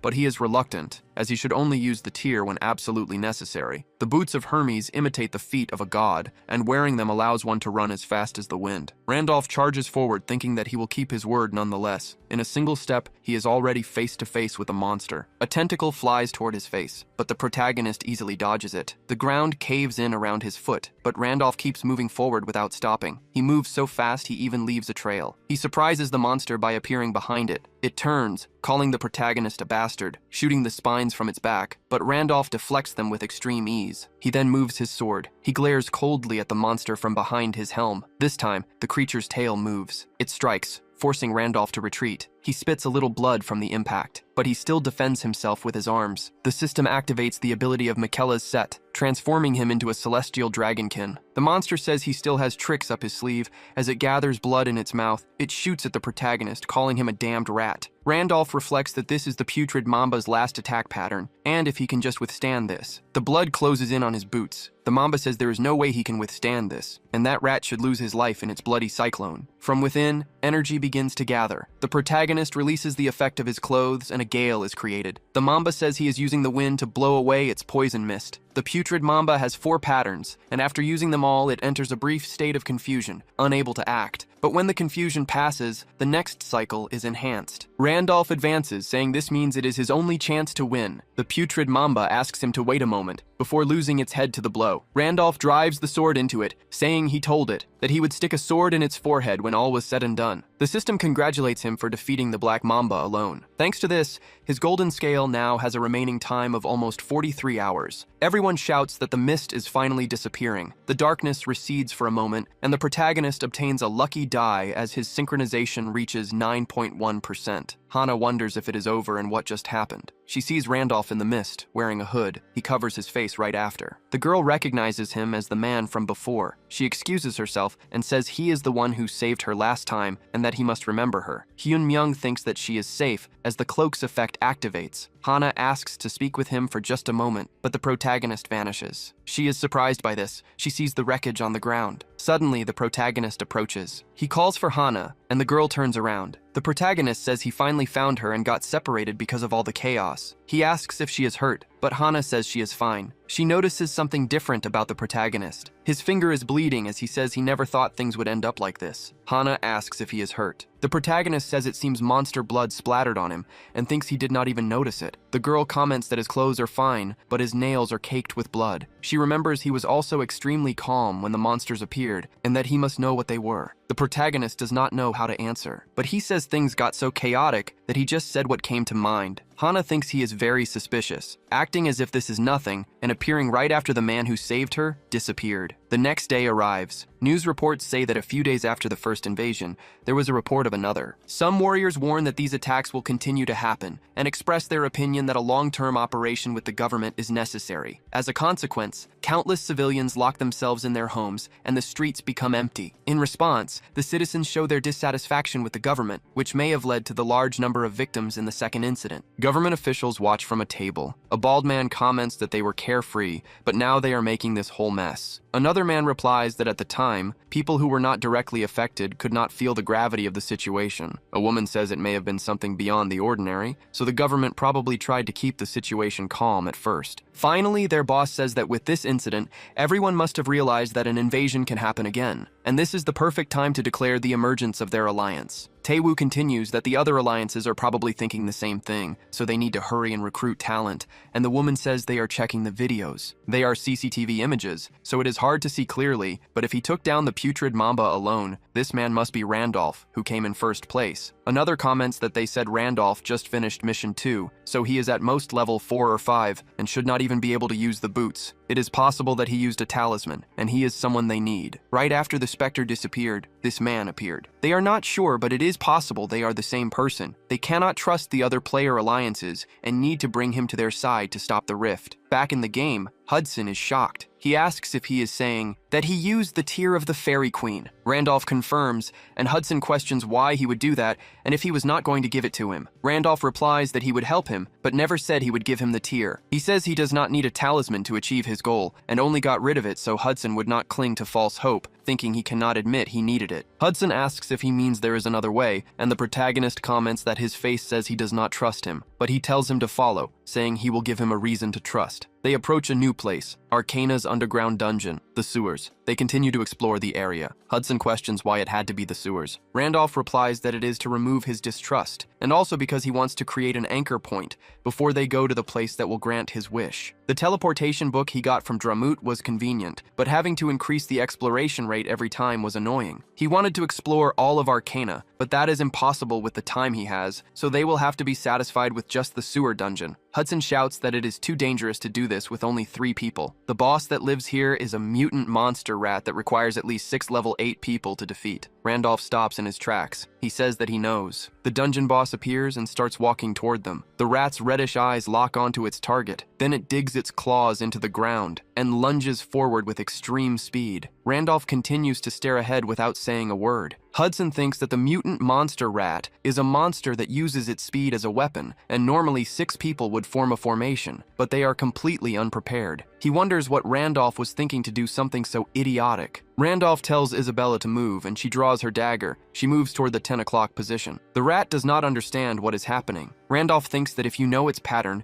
its speed does not matter. Of course, this is only possible because Isabella is proficient in combat, and her level is completely different from that of ordinary characters. Hudson breaks out in a cold sweat. Then the protagonist calls out to him. He says that he will keep his promise no matter the cost, and that Hudson should not doubt him. If he says it can be done, then it can be done. Hudson is stunned by this. The secretary informs Mr. Jang that he checked all the nearby CCTV footage, but there are no traces. Jang replies that no one knows anything. This is like a horror story. The secretary asks if they should go meet Mr. Jung Jinwoo again, but Jang refuses, saying the man has gone mad. He is in shock from having both his arms torn off, and going back there would just be a waste of time. Jinwoo stares at the wall in a state of pure shock. The secretary asks about Kim Hana, since she seemed to know something. Jang asks if he is suggesting they invade the broadcast station. Besides, Gracia is protecting Kim Hana, which is causing an uproar among all the players in Korea. They heard that Person is conducting a face-to-face interview with Hana. The two of them face each other under the spotlights. Gracia introduces himself to her. Hana says it is an honor to meet him. The secretary asks if it was love at first sight, and Jang tells him not to poke a beehive without reason. He reflects that with the Spectre's disappearance, Gracia is the strongest player. Yet that monster came to Korea just for an interview with a common reporter, and the best thing to do is stay away. If they make him angry, the alliance could be destroyed. Elsewhere, a man asks if it is over yet. The victim asks what he is doing, since real-world PK is supposed to be forbidden. Gracia told them to prepare for an invasion, so this is forbidden in the real world. But the man grabs his face, telling him it is all right. He takes the young man's life, telling him to ask Gracia for help. Blood spreads across the floor. Meanwhile, Murder walks away from the scene. The ranking updates, and he is now a ranker who has gained the right to use the secret auction. Murder thinks that Randolph is definitely the Spectre. If he is not, there is no way to explain the score. If it is him, he will challenge the main quest immediately without hesitation, and by waiting in that place, he will meet him soon, and he will lose his life at his hands, back in the world of Pangenia. A Hydreigon slams its claw into the ground. It stands there imposingly. Smoke then envelops 2 people. Randolph thinks he was lucky, and his main objective is just to create an anchor point in the sewer dungeon. The lifeless monster lies on the ground. He approaches and pulls a crystal from inside it. It is a mutant rat core, which causes mutations in beasts or can be used as a material for tools. He never imagined he would get a material to evolve the Hydreigon. He asks if Hudson handled things at the casino, and he confirms that he took care of everything. It is a shame to give up the casino, but there is no choice if they will be away for a long time, and if it is to marry Serengeti, it is not even worth the worry. Besides, the people there would never leave the casino in peace without him, so he decided to trust and follow the Starbearer. Above all, it was impressive when the woman named Isabella took the rat's life alone, but it was thanks to his actions, a man who acts as if he can see through everything. There is no doubt he is an extraordinary man, and if he misses this chance, he does not know when he will get another opportunity like it. A smile spreads across Randolph's face as he asks if that is really so. So he will no longer worry about money, thinking he made a great decision and can now focus only on reaching level 10 as they walk. Hudson asks where they are going, saying he does not remember being told. They are going to the masterpiece that will grant his wish. He thinks of the masterpiece that will grant Hudson's wish, and the place where the third quest begins, the Tower of Spirits. In the midst of a vast forest, the protagonist and his group begin to explore the area. Hudson says that to his untrained eyes, it looks just like a normal forest. Randolph immediately denies this. He says this is the entrance to the Tower of Spirits, the Bazrock forest where the spirit tree grows. A spirit tree is where spirits are born, and it opens the path to that realm. Entering this path at dusk is the only way to get to the Tower of Spirits. However, he places his hand on the tree. He notices it has been dead for a long time. Not just the tree, but the entire forest is lifeless, and it has been a long time since a new spirit was born here. It is not a good method, but he has no choice, so he draws his sword. Hudson asks what he is trying to do. The protagonist then readies his hand. He He moves toward the tree with a spin. The other two in his group are surprised by this, but the tree is cut in half. A storm of wind begins to rush through the forest. Hudson asks if it is all right to cut the tree like that, but a light rises high above them all. The protagonist then moves his hand. He fires a projectile toward the light. Isabella draws her dagger. She defends Hudson from an attack, but her hand is wounded in the process. A man says he did not imagine she would block it, and that it is quite interesting. The level 9 High Dryad calls her a human woman. Hudson says there is no way that is a High Dryad. The Dryad says he thought they were just lost travelers and was going to show them mercy by letting them pass, but they dared to cut down the spirit tree. So it seems that humans have lost their fear. Isabella reports there are at least 50 of them. If they all attack at once, they will not stand a chance, and in the worst case scenario, she must ensure the Starbearer escapes. Randolph tells him not to be angry with someone else when he is the one who cut the tree. If he had not done that, they would not have appeared, and the Dryad says he is insane. Randolph tells him to come down as he wants to talk, but the Dryad refuses and fires an arrow at him. The protagonist asks if he wants to just sit there while the forest dies. That Dryad is completely surprised. The protagonist says he will bring this forest back to life. He sees no spirit that could bring it life, and he knows better than anyone that if no new spirits are born, the forest will die. He must open the gate to the spirit tower, because he will give this forest a spirit, but the Dryad calls it nonsense, saying the tower is only for the chosen. He then asks if he is saying a wretch like him could enter. Randolph thinks that it is impossible. In the first place, to enter the tower, one needs a relevant talent and must complete missions. Only after waiting for several coincidences to align can one overcome the low odds and enter, and at Randolph's current level, it is something he cannot even dream of. But that would only be if he were an ordinary character. So he tells him to shut up and open the gate. The Dryad asks if he is saying he will save the forest. He is a liar, and they must take his life for destroying the tree. He prepares for combat, while Hudson and Isabella are startled. The High Druid remains silent, but he raises a hand and says, "That is enough." All the other druids are surprised by his decision. The High Druid then jumps down to the ground. He comes face to face with Randolph, telling him to keep his word. The protagonist says that he always keeps his promises and will bring the spirits back to the forest. The High Druid says he does not expect him to succeed, and simply thought it would not be too late to take his life if he fails. He then tells them to follow him to the tower. As the day passes, they arrive at a stone tower. The stacked stones remain immobile. The druid explains that the life force is now draining away, and the only way to open the path to the tower is by using the remains of an idle spirit. He tells him to keep in mind that if he fails, he will immediately become fertilizer, and Randolph asks what happens if he succeeds. The druid says he will give a fitting reward for his achievement. The side quest to bring the spirits back to the forest activates. The druid tells him to prepare himself starting now. He is going to open the portal. A massive light envelops the area and engulfs the party. Hudson covers his face with a hand, but he keeps his eyes open. The system says access has been granted only to those who are permitted, and so they all stand within the space. Hudson asks where they are. He asks if they are in the spirit tower, but Randolph denies it, explaining this is the inside of the portal, and they can only enter the tower with permission. Hudson asks whose permission, but then he notices something in front of him, seeing a spirit standing there. Hudson asks if he should capture the spirit because it is kind of cute, but Randolph tells him not to. He then notices something about it. The spirit says nothing as it analyzes him, but it remarks that it senses a druid's aura and must permit him to ascend the tower. It asks if those are companions he can entrust with his life and his back. It will allow them to enter the tower with him, however. The path will only be revealed once each of them passes through the tower's gates. Isabella says she will be right back. Hudson says his body is disappearing. The spirit explains that time in the tower flows differently than in reality, so they can climb it without worry, and it wishes him good luck. The third main mission is to climb the tower,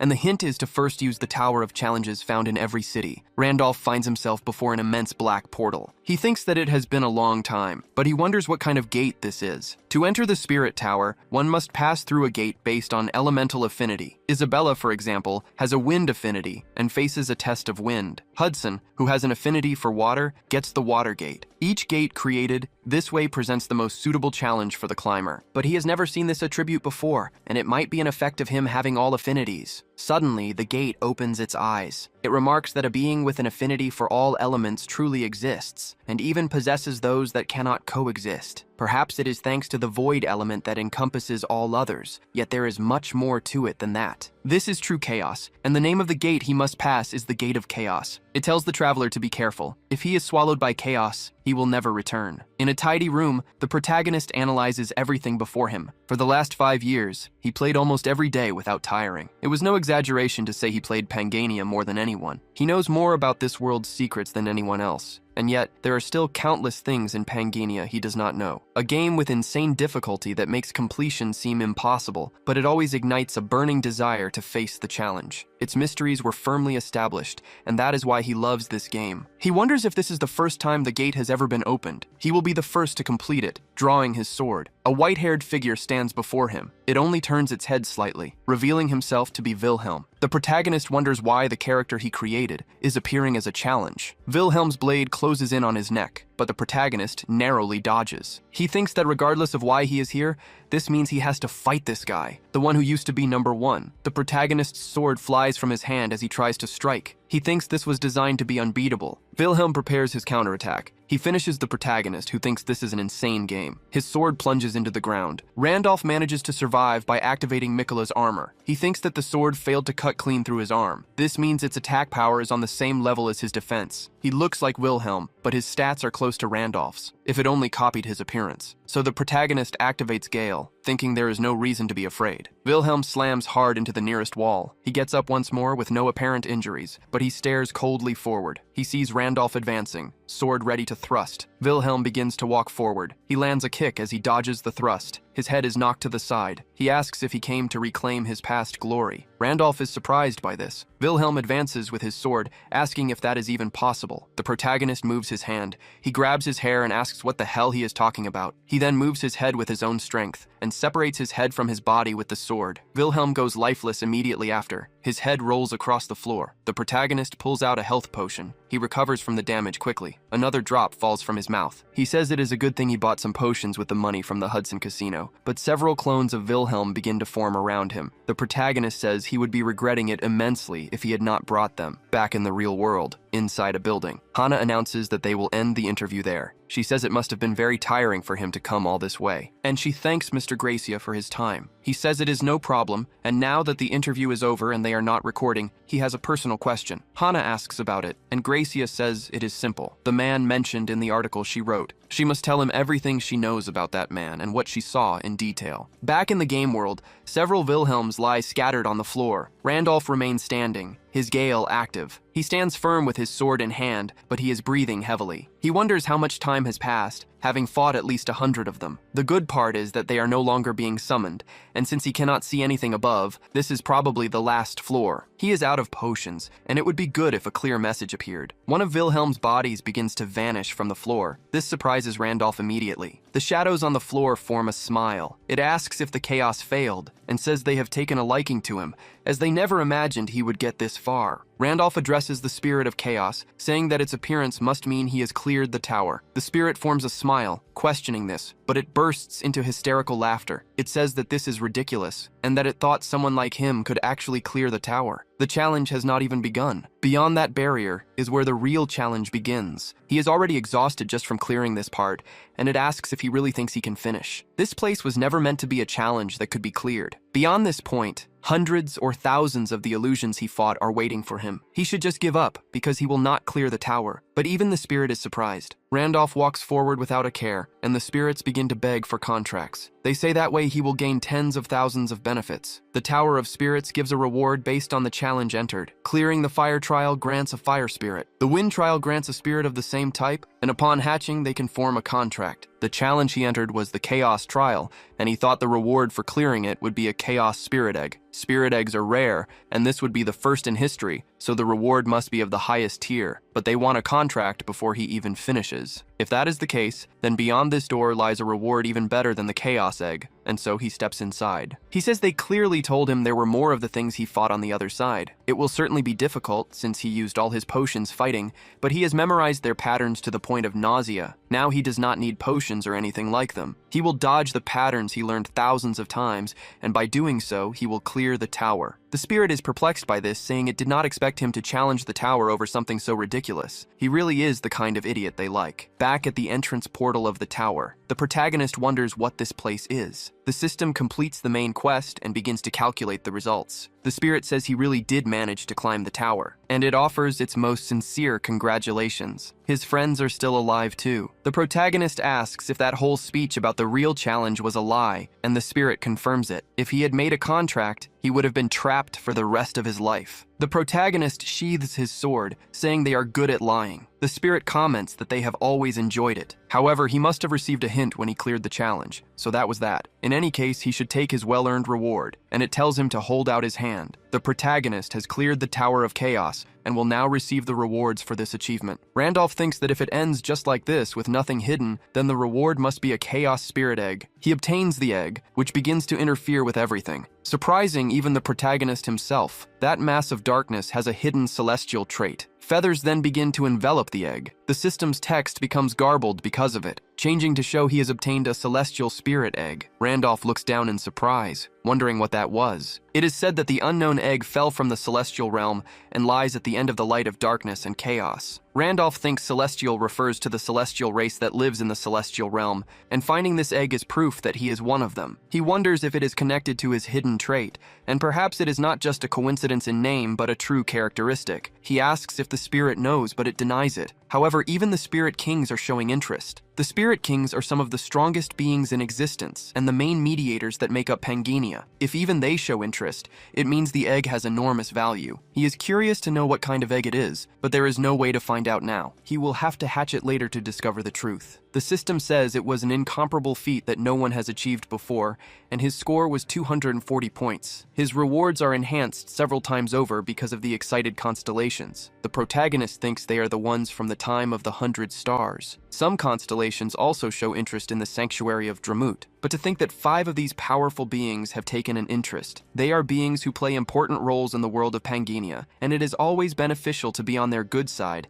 as they assign special quests and improve rewards. In the game's lore, he heard they enjoy stories told by humans, and he thinks this means they liked the challenge of chaos he displayed. The level of the rewards is being transcended due to the constellations. He can choose 2 rewards from the 20 listed below. Sometime later, Isabella and Hudson clear the tower and emerge. Isabella receives a wind spirit egg, and Hudson receives a water spirit egg. The number of spirits received as a reward is decided randomly. By a stroke of luck, Isabella gets 2 and decides to fulfill her promise to the Dryads. If they one day hatch the wind spirit and release it in the forest, the Bazrock forest can return to life. In addition, as a token of their gratitude, they give them the best elixir, the mandrake. It is made from a 1,000-year-old herb that has absorbed the forest's vitality. Naturally, the Dryads. Naturally, they give it to Isabella, who becomes even stronger. The quest is complete. He earns the title Friend of the Dryads and a meeting point in the forest. He also takes first place in the tower climbing rankings. He obtains the privilege of the Guardian Wall, and his grade is improved. Using the cart Hydrogen, the group advances once more. Randolph faces the Guardian Wall that protects his disconnected body from danger,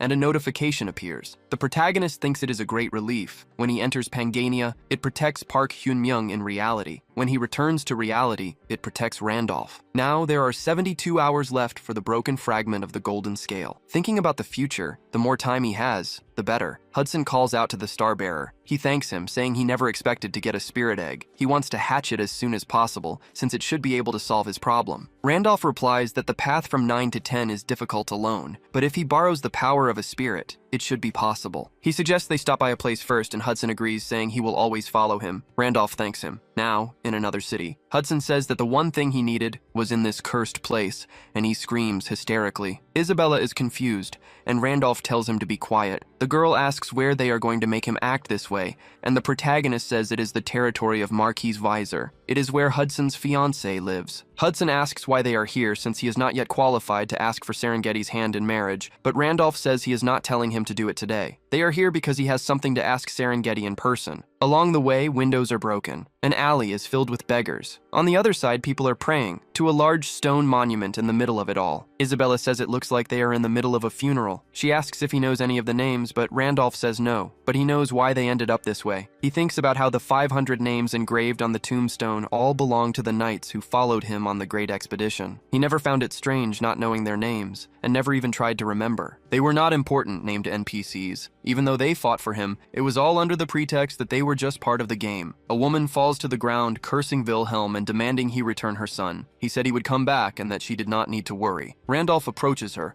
and Isabella asks where he is going. The mother screams, asking how he could, but suddenly her consciousness fades. She collapses, falling right after, but she is caught by Randolph. Everyone in the village shouts that Grandma May has fainted. Isabella approaches the star bearer, but Randolph just says they will go to the relief station, at the station of the goddess's church. Hudson comments that there are many patients here, but there are very few people at the relief station to help everyone, and he wonders how a major city can be so short-staffed. It seems there is a problem with how it is being managed. A priest asks if they are the outsiders who brought Sister May. He says they could have just walked by, but they are very kind. Hudson just agrees, seeing the priest's radiance, but then he gets close to his face. He comments that to operate the relief station, they are collecting donations from visitors, and if they could donate 50 gold, it would be a great help. Randolph says that a relief station run by the church should be funded by the city's treasury. And even though gold moves through Arcana daily, it makes no sense to demand a normal citizen's monthly salary as a fee. The priest says they have no choice. Andrew says that from now on,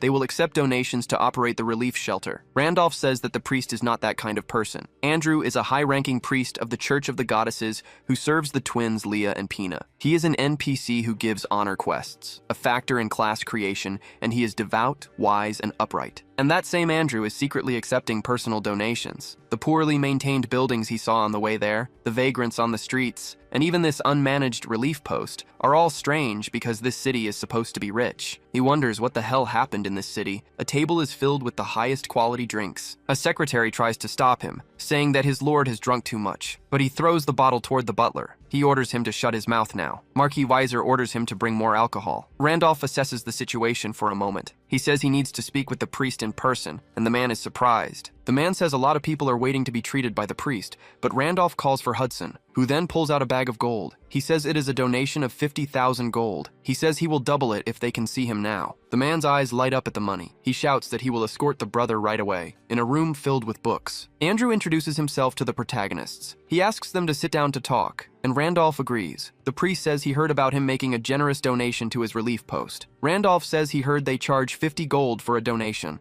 and figured a normal amount would not be enough. Andrew asks if he is disappointed to find just a greedy old man, adding that he is truly ashamed. Randolph replies that he is just curious about how a relief post in a giant city like this one has become so desperate for money. Andrew maintains his straight posture, but he says he heard Randolph brought in Sister May after she collapsed. Her only son joined the great expedition to the demonic continent and never returned. Since then, she lives with that pain. And not just her, but many people lost family and friends, since countless knights who admired Wilhelm never returned. And so the cavalry lost countless talents and consumed resources as war funds. It was a prosperous city that could have recovered. The real problem began when Serengeti, his blood relative, returned. She returned having lost both her legs, but for some reason she remains unconscious. Many priests tried to awaken her, but nothing worked. They tried every method, but nothing changed. Because of this, the city's finances hit rock bottom, and the Marquis was manipulated by swindlers, incurring enormous debts and using the territory as collateral. After that, his lordship fell into despair and was ruined. As a result, all city subsidies were cut, and now this is the only relief post. If it disappears, every patient will be abandoned. That is why they shamelessly demand donations, even from brothers like him who help Sister May, as they have no beds, supplies, or staff. Randolph says he is beginning to understand, and that Serengeti may be unconscious due to mental shock or a physical problem. Andrew says if it were something like that, they would have treated it long ago. It seems to be a curse, but it is beyond their capabilities. The protagonist repeats this in his mind, wondering how Isabella can break it with her blessing. He then thanks him and says he must go, as he has business with the Marquise, surprising the priest. Andrew asks him to please wait, explaining that his lordship has secluded himself and does not receive visitors easily. He says he cannot exactly call it a reward for the donation, but if Randolph gives him a few days, he will arrange a meeting. Randolph replies that he does not have time. He tells him not to worry about the donation, as he already got what he paid for. Just then, a voice calls out for Father Andrew. The voice shouts that her ladyship said to bring the guest who made the donation. Randolph comments that when he arrives with money, they let him in right away. He then starts to leave, but the priest asks him to wait. He says that whatever the reason, he is grateful for his help. Randolph tells him not to worry, as it was not even his money. But the priest says it is not about the donation, but about helping May. A smile spreads across Randolph's face. He says it is good to see Andrew again. The priest wonders what he means by seeing him again. At Marquis Weiser's palace, Isabella and Hudson face the guards. Meanwhile, the protagonist is at the dining table. The Marquis stares at him coldly while drinking tea. He wonders if this man donated the huge sum of 100,000 gold coins to the relief post. He does not look like he brought supplies, so maybe he is just some rich man. He apologizes for the abrupt invitation and introduces himself as Weiser, the Lord of the Garden of Knights. Randolph thinks that he has really changed a lot on the outside. Weiser was once a knight who made a name for himself across the continent with his exceptional skill. With his help, his daughter Serengeti was able to attain a star and transcend. She rose to the ranks of the strongest on the continent. Because of this, the House of Marquis Weiser established its position and maintained its power within the kingdom of Balran. And in gratitude, Weiser swore his loyalty to him. Weiser was the type to repay grudges with the sword and kindness with loyalty. But now, Randolph does not know if only his appearance has changed, or if his heart has too. The Marquis says that Randolph must already know why he was invited. The garden is facing great financial difficulties, and he would like to propose something mutually beneficial. Randolph refuses, saying he will heal Serengeti. Weiser is surprised by this, but then he bursts into hysterical laughter. He says he was mistaken, thinking he was just some rich young master. He says he has heard the rumors across the continent that if you mention the Marquis's daughter's name, he will throw money at you. He then shouts, asking how much he will have to pay to heal her. But then he slams the table hard. He says he has already been deceived by scum like him and has lost too much. He demands to know what more he has to offer to satisfy him. He says this is a waste of time and orders the guards to tear out the swindler's eyes. Randolph says he does not need money and tells him to hear him out. He says he cannot guarantee it, but there is a chance he can cure her. Weiser calls it an innovative approach and asks why he would do it, assuming he could even cure her. Randolph says it is a debt he is paying to him, and also one he is there to collect. He introduces himself as the successor to Wilhelm, the Night King he swore loyalty to. He says to take him to his daughter because he has a question for her, and in exchange, he will cure her. Weiser laughs, saying he calls himself the successor to the Night King. The continent is infested with people who call themselves successors, so he orders them to take his life and the lives of the other two outside. One of the guards advances on him with his sword. Randolph just shifts his gaze towards him, slamming the teacup on the table. He blocks the guard's strike while ordering them to prepare the location, because he is going to prove that he is the true successor of Wilhelm. Weiser watches everything that is happening from above. Two people meet in the arena. Hudson questions what is happening to cause a duel, and Isabella says he has always been unpredictable. Randolph stretches his neck, ready for the fight. Then he analyzes his opponent. He has a set of armor blessed by a high-level priest and is fully prepared for this. The soldier questions if he really is the successor to the Night King, and says if he is lying, he should confess and ask for forgiveness, as he might be spared. Randolph says it does not matter, and tells him to just keep his promise to keep his identity secret and not tell anyone who he lost to. The soldier swears on his honor as a knight that this will not happen, and he advances with a thrust, saying he wants to see the skills of the self-proclaimed successor to the Night King. Randolph dodges, thinking he is fast. The swordsman changes the trajectory of his strike, trying for a clean cut as the protagonist evades. He reflects that many high-level knights were exterminated due to the Great Expedition, but even this guy has better stats than him right now. And with this difference in equipment, he cannot underestimate him, as the knight holds his sword to prevent the draw, and so he tries a downward strike. The arc of his strike then approaches. Randolph grinds his teeth in anger, blocking the sword's hilt with his head. Everyone is surprised by this action, saying he never imagined he would stop his sword with his head. He is not a fraud, but a true lunatic, as Randolph looks at the man with a hateful expression. Weiser says his movements are decent, but they are nothing more than cheap tricks. He has seen countless idiots claiming to be successors to the Night King just to take advantage, but his swordsmanship cannot be replicated, and having seen it firsthand, he can say it surpassed human logic. Unless he shows a technique on that level, he cannot claim to be his successor. The guard parries the blows, commenting that he is different from the scoundrels he has seen and is certain he has talent. He tells him to admit his lies and join his command, promising to ask the Lord to forgive his sins, but Randolph says he is too confident for someone with the upper hand. The soldier replies that he must understand these are the Lord's orders. He adds that he does not feel good about it, but Randolph interrupts him with a high kick. He draws his sword and says he will show him his super powerful items as well. Then he thrusts forward. The soldier is surprised by this. Randolph flings Michaela's sword away. He draws two extreme iron swords. Everyone wonders about the dual weapons. Hudson wonders when he got a weapon like that. The protagonist begins to pressure the guard with heavy blows. The soldier thinks the timing of his attacks has shortened and that he is trying to win with speed. However, his armor is only getting scratched. He comments that this is far too weak. A two-handed sword is slow but has high attack power, enough to cause light damage through armor, but dual swords deal little damage. Instead, he only needs to defend a few areas, but the protagonist then cuts through his sword. The soldier is left completely unable to understand what is happening. Randolph pulls Michaela's sword from the ground. The man asks if he even changed. The protagonist tells him to watch closely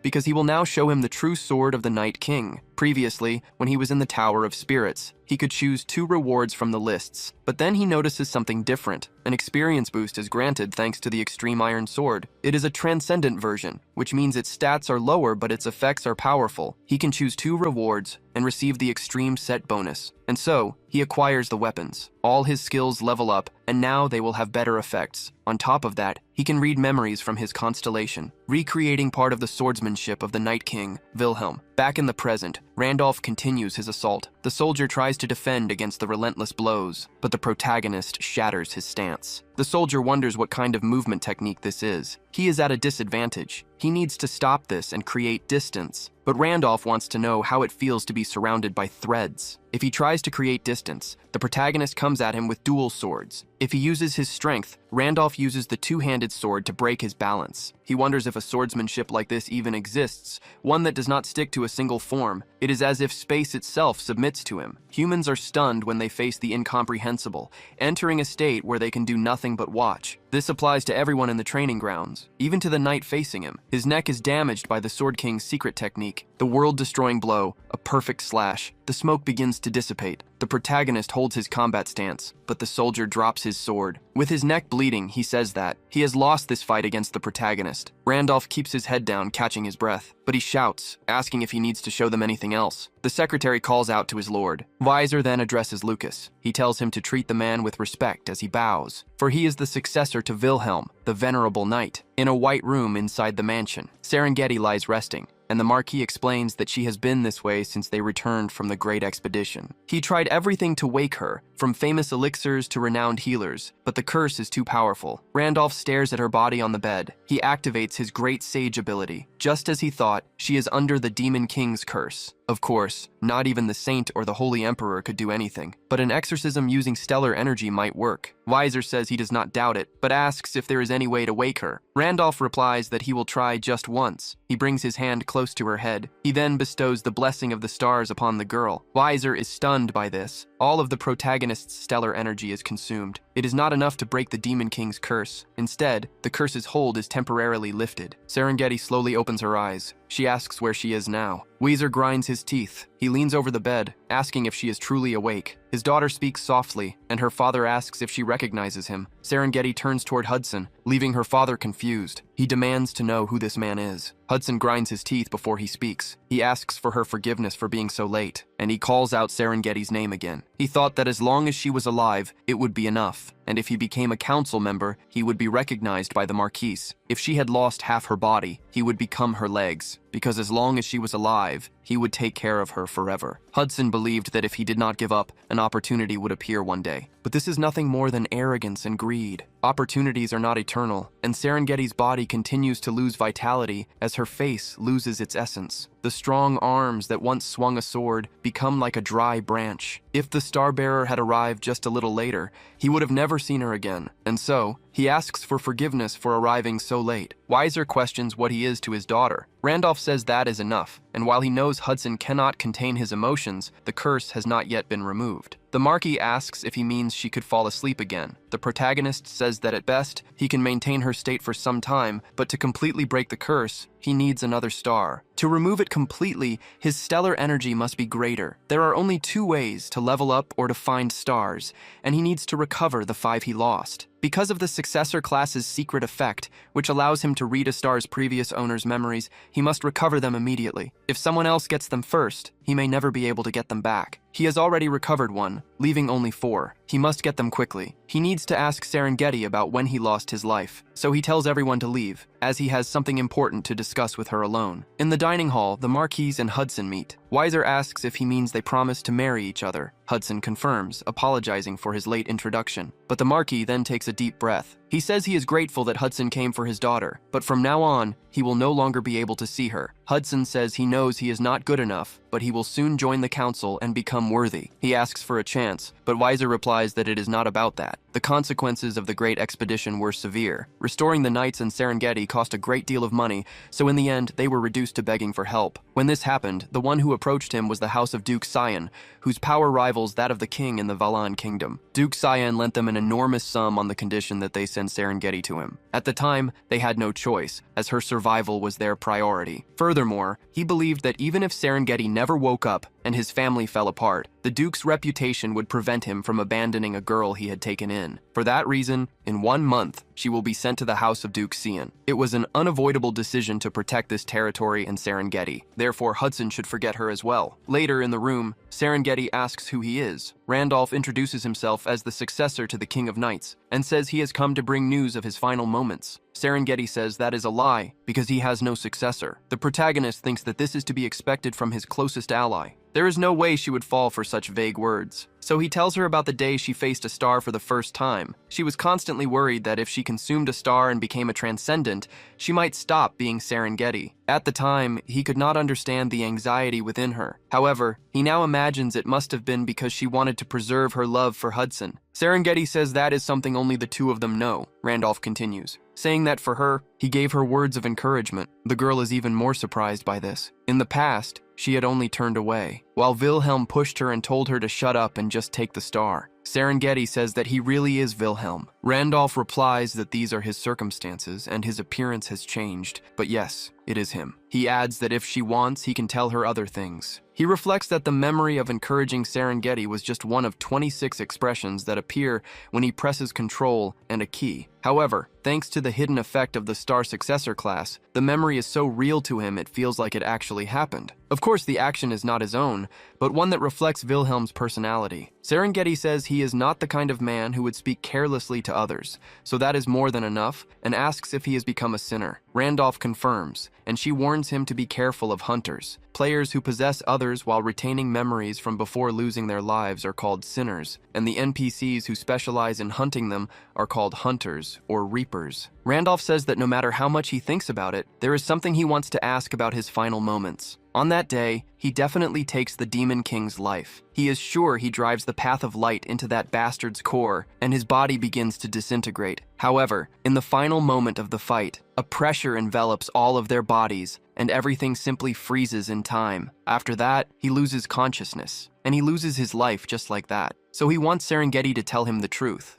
behind how he lost his life that day. The great expedition led by Wilhelm is an unprecedented force of 200,000 elite soldiers, and their morale is at its peak, with extensive preparations based on exhaustive data, and a meticulous plan to handle every possible variable flawlessly. Everything is perfect, or rather, it is supposed to be. Serengeti is legless, looking up. She then stares at the sky. A priestess begs her to please keep going, offering her own life for a blessing. Another says it is frustrating, but this is as far as he can go, and they must press on. Or a disfigured soldier, telling them they cannot stop. Serengeti sheds tears, remembering that she must press on. She thinks that even after using so many lives as stepping stones, they cannot even come close to the Demon King. Zombies begin to rise from the ground. They march towards the army of the Great Expedition. They attack as if they know every move, and that is impossible unless there is a traitor on the demon's side. So in the end, the expedition is already crumbling from within, right from the start. She wonders if it is an impossible task after all, but the protagonist illuminates everything, declaring that it is not over yet. All the zombies are drawn to the great light. They are blown away by him an instant later. Wilhelm remarks that she looks exhausted, and that she can rest for now, because this will all be over soon. Serengeti is surprised to hear these words. The god of war, or rather the king of knights, has such an overwhelming presence. It almost makes you feel sorry for the demons. A single strike from him can alter the very terrain. A deep despair whispers that everything is over, but that man cuts through despair itself with nothing but a single sword. Wilhelm continues to stare forward coldly. He walks with Serengeti in his arms. She says he does not need to go so far, as her body has recovered quite a bit. Wilhelm tells her not to worry. He's only doing it so she can preserve her strength. Excluding the one who was injured and sent back to the entrance,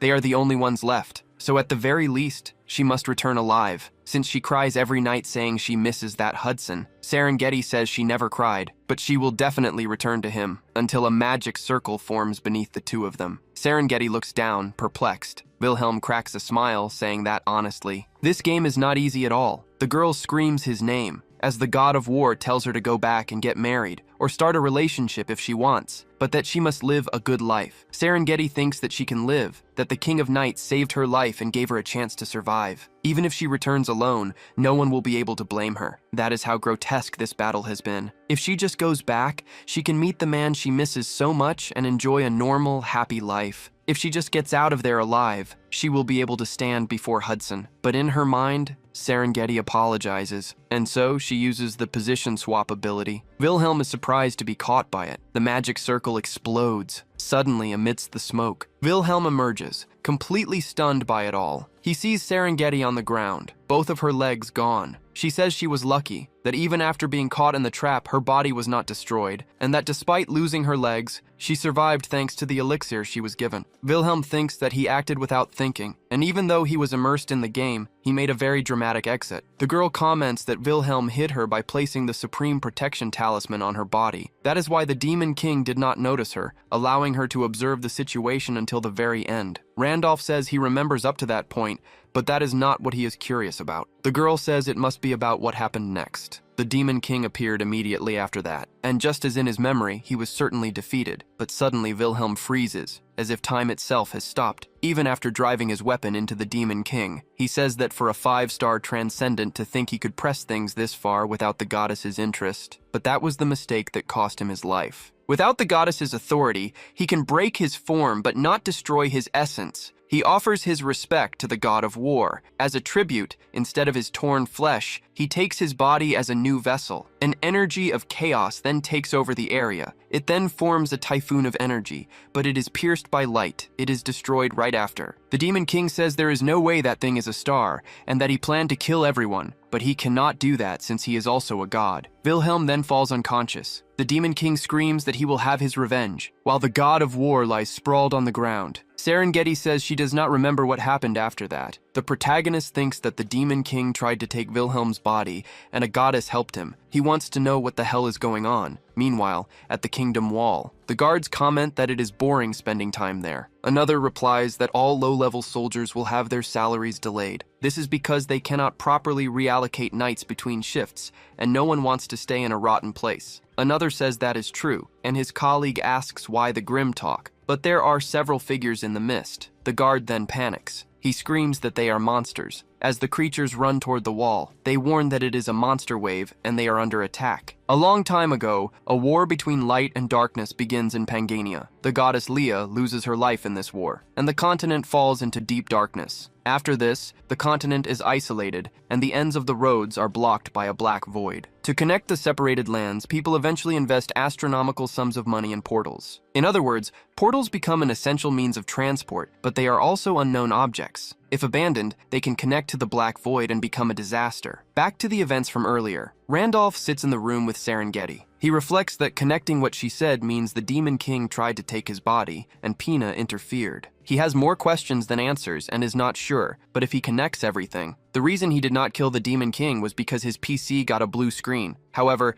Serengeti witnessed everything, which means the NPCs inside the game were not affected. So maybe for some reason, users who were playing could not intentionally defeat the Demon King. Since the being that can destroy the true essence is not a user, but a player who has entered the world. This could be why they ended up in this other world, and if losing a life in the game summons someone as a player, then Wilhelm was not his first character. With the loss of his strongest character, he becomes the player. He always liked hardcore games and would always create a character, but if it was weak, he would just abandon it. In that process, the gap grew, and his normal characters never triggered the summoning. He is not sure, but this is the most likely theory for now, and he knows what he has to do. First, the traitors who interfered with his expedition and attacked as if they knew his movements, which makes no sense without a traitor. It is highly probable that they are those 8 heroes he does not even know. He will hunt down every one of the bastards who stood in his way. Second, if he failed to destroy the Demon King's essence, then there is a high chance that it is still alive. He will take the Demon King's life and end all of this, but suddenly a voice calls out to the Star Bearer. Hudson shouts that things are very bad because the city is under attack by monsters. Outside, he sees how desolate it is, with monsters all around the monument in honor of the knights. Guards try to fight against them, but they end up losing their lives in the process. Isabella says that an invasion of this scale looks like a monster wave that emerged from a nearby portal. Randolph thinks that he knew Weiser spoke of the ruined city, but he even withdrew the money for the portal's maintenance. Knights ride on their horses, fighting the monsters with lances and swords. Randolph shouts the name of Marquis Weiser. He turns around, calling him Wilhelm's successor. He asks if he is still in this city, while Randolph demands to know what is happening. The Marquis explains that as he can see, monsters are destroying everything, and it seems something went wrong with the 3 portals to the east, south, and west.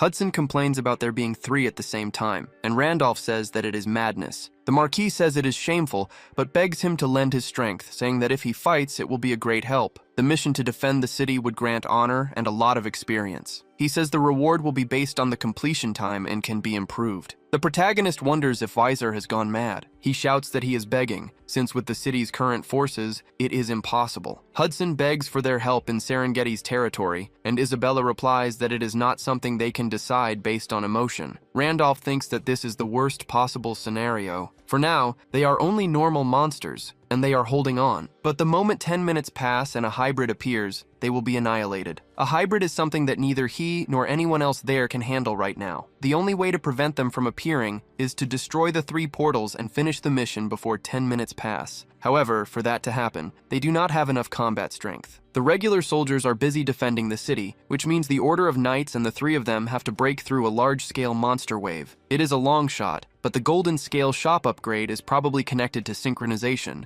and he cannot give up. The timing is terrible and they have 0 preparation, but there is no way to complete the main quest here, so there is no need to throw his life away for something so useless. Amid the smoke of the area, Randolph thinks he cannot get carried away until he hears a scream. Civilians cry out for help from within the fire, losing their lives to mere goblins. As cruel as ever, they even strike from behind. The people run as far away as they can. Because of this, children cry. Amid a grotesque scene caused by these monsters, she pleads for someone to please help. Randolph watches this with a cold expression and clenches his fist. Weiser is then taken by surprise. He notices the priest, Andrew, carrying a man in his arms. He then shouts for the knights to follow him, and to stop the monsters chasing Priest Andrew. He moves his golden sword, taking a monster's life with ease. He then says the priest needs to take a horse, as they cannot save everyone, and if they are lost, there is no salvation. Andrew says he cannot do that. As a goblin advances on his flank, Andrew's eyes widen in surprise, but Isabella quickly takes the goblin's life. Weiser is even more surprised. Andrew calls out to his sister, but the other 2 approach them. Randolph says this will be difficult and anyone who wants to back out can leave. Hudson says this is about protecting Serengeti, so he will help. Isabella replies that he talks as if things ever calm down. Randolph comments that he was just saying he really needs help, a mission no sane person would accept, and there is no way in hell they can finish it with this city in such a mess. The only reason he accepts the mission is not because he feels sorry for the people, or because he feels responsible for the fallen city, not even to protect the family of a subordinate who lost his legs, and not out of guilt for the people who lost their lives because of him. It is because he is a madman who thrives on adrenaline, so he says that from now on. They will split this wave of monsters down the middle. The horses charge forward rapidly, led by Marquis Weiser. They ride toward the immense wave of monsters ahead. A soldier questions if they will keep advancing like this. If they fail, they will be isolated in the middle of the enemy lines. He calls out to the Marquis once more. Weiser thinks that he knows this is basically asking them to die. But when he heard what Randolph said earlier, Weiser tries to argue that a frontal assault is impossible with their strength,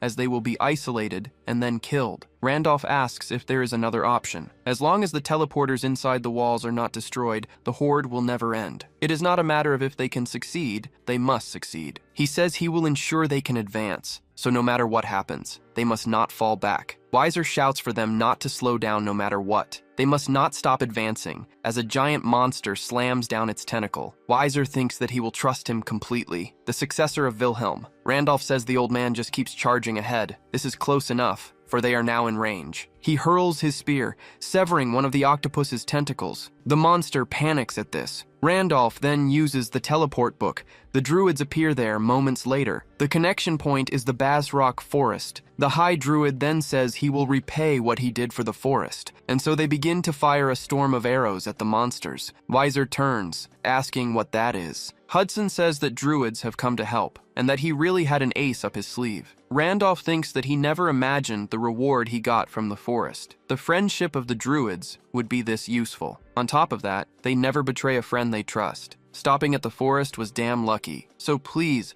show them what it means to have a friend. Their leader holds his bow tightly. He aims an arrow, saying a monster is blocking the path and that he understands they want to push straight through. He gathers his energy, telling him not to worry and to just push forward, because he will fulfill the only request, to create a path for his friend. The arrow slices through the air along its path. approaching the octopus at an absurd speed. As soon as the arrow makes contact with it, it explodes everything around it with incredible precision. Several of the monsters lose their lives, or their limbs are sent flying. The place is completely devastated, but it clears a path for the cavalry. They press on, their teeth clenched in fear, but one of them shouts that they have made it through the newly created path. Hudson shouts that it is a success. Isabella says they just have to destroy the teleporter and it is over. Randolph thinks he cannot believe they cleared a path so easily and that this is the power of a level 9 raid boss. Weiser shouts for them to pay attention. It is too early to celebrate as the monster horde is not finished yet. He says they have about 6 minutes until the hybrid emerges, and they must destroy all 3 teleporters. They will now split into 3 units. Randolph says they will split into 2. Weiser argues they cannot leave a teleporter alone, and Randolph replies that he knows, but even if the druids keep the horde under control,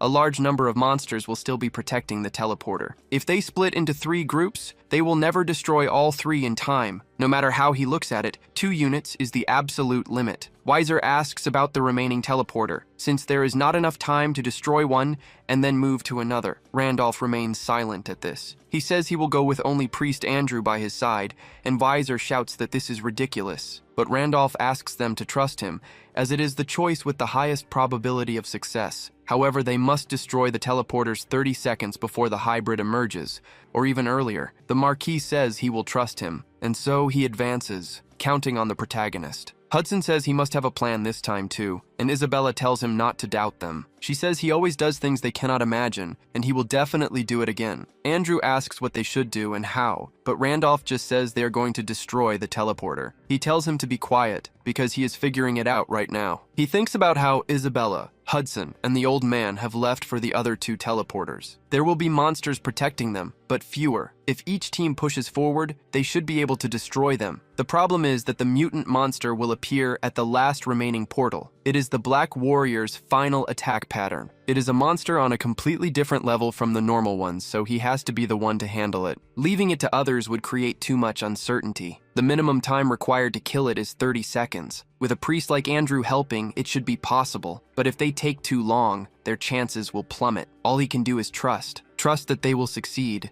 as Andrew asks if that is a hydrogun. The withered hybrid has 5 minutes until its appearance. The remaining time drops to 4 minutes, down to 3 minutes and 12 seconds, and finally, 1 minute and 4 seconds, reaching the final count of 34 seconds from within the last portal. The hydrogen arrives with 30 seconds left. Randolph thinks that with this, the minimum condition has been met. All that remains is a teleport, now that the mutant's presence is detected. He is about to emerge now. This will cause a massive explosion at the site. A mutant monster enters the area. The Black Warrior appears, looking coldly at the people before him, but he notices something different. Randolph thinks that only one remains. One more, empowered by the priest's enhancements. The Black Flesh hybrid has some time left until its appearance. A total of 28 seconds remain. Beneath the city's overcast sky, rain begins to fall on the soldiers. They run quickly towards the last portal. The Marquis reflects that he is protected by Wilhelm's successor and that there is not much time. They need to hurry, as Randolph dons his armor. The Celestial Dragon set's effect activates. He surges forward with terrifying speed toward the Black Warrior. He stares down the monster with extreme coldness. The equipped boots of Hermes grant a speed buff, and so the protagonist stops behind the monster. He swings his sword toward the portal, but he is grabbed by the Black Warrior. It throws the protagonist away like a mannequin. Even so, Randolph tries to stay on his feet, but a bluish energy surges in front of him. Monsters try to attack him with absurd speed.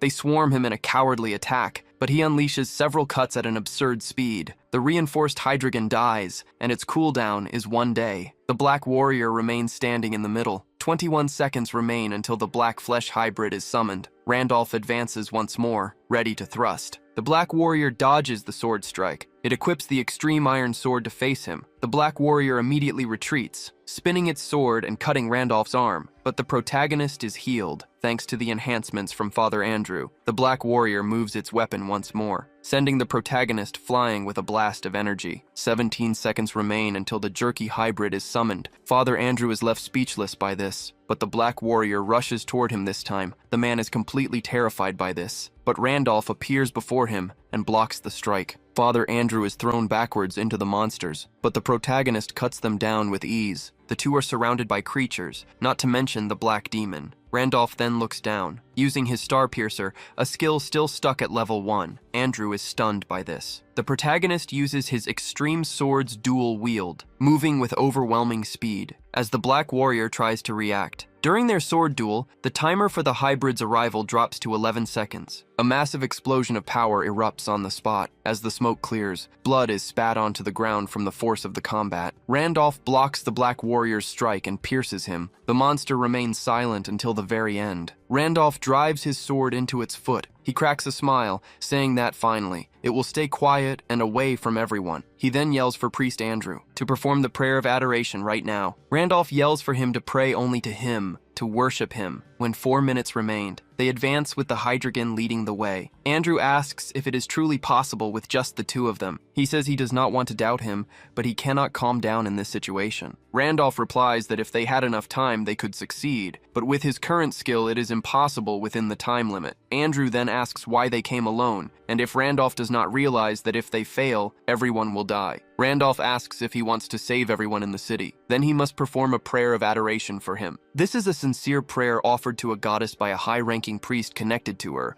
a prayer only a select few members can recite. If this prayer is offered to someone other than the goddess, the target gains an equivalent power for a short time. But to offer the prayer of adoration means it will be the priest's last, and he will be abandoned. And Andrew is an NPC created to serve only her. For him, to be abandoned by the goddess is a pain greater than having his heart pierced, as if his entire world has lost all life. Randolph thinks that, in other words, it is a supreme technique that risks everything the priest has, and he was telling this man to abandon the world he dedicated his entire life to. Andrew asks how he knows he can use it, since it is something he has never told anyone besides a few priests and her. Randolph says it does not matter, because what matters is that he can use it. And Andrew says that if he knows of it, he also knows what it means. The protagonist confirms this, but still he built this plan assuming he would use it, thinking that sacrificing his beliefs would create a chance for success. It was also a plan made knowing that he could not refuse this request, because from what he knows of him, he would never abandon his people. It is practically the same as forcing a sacrifice from him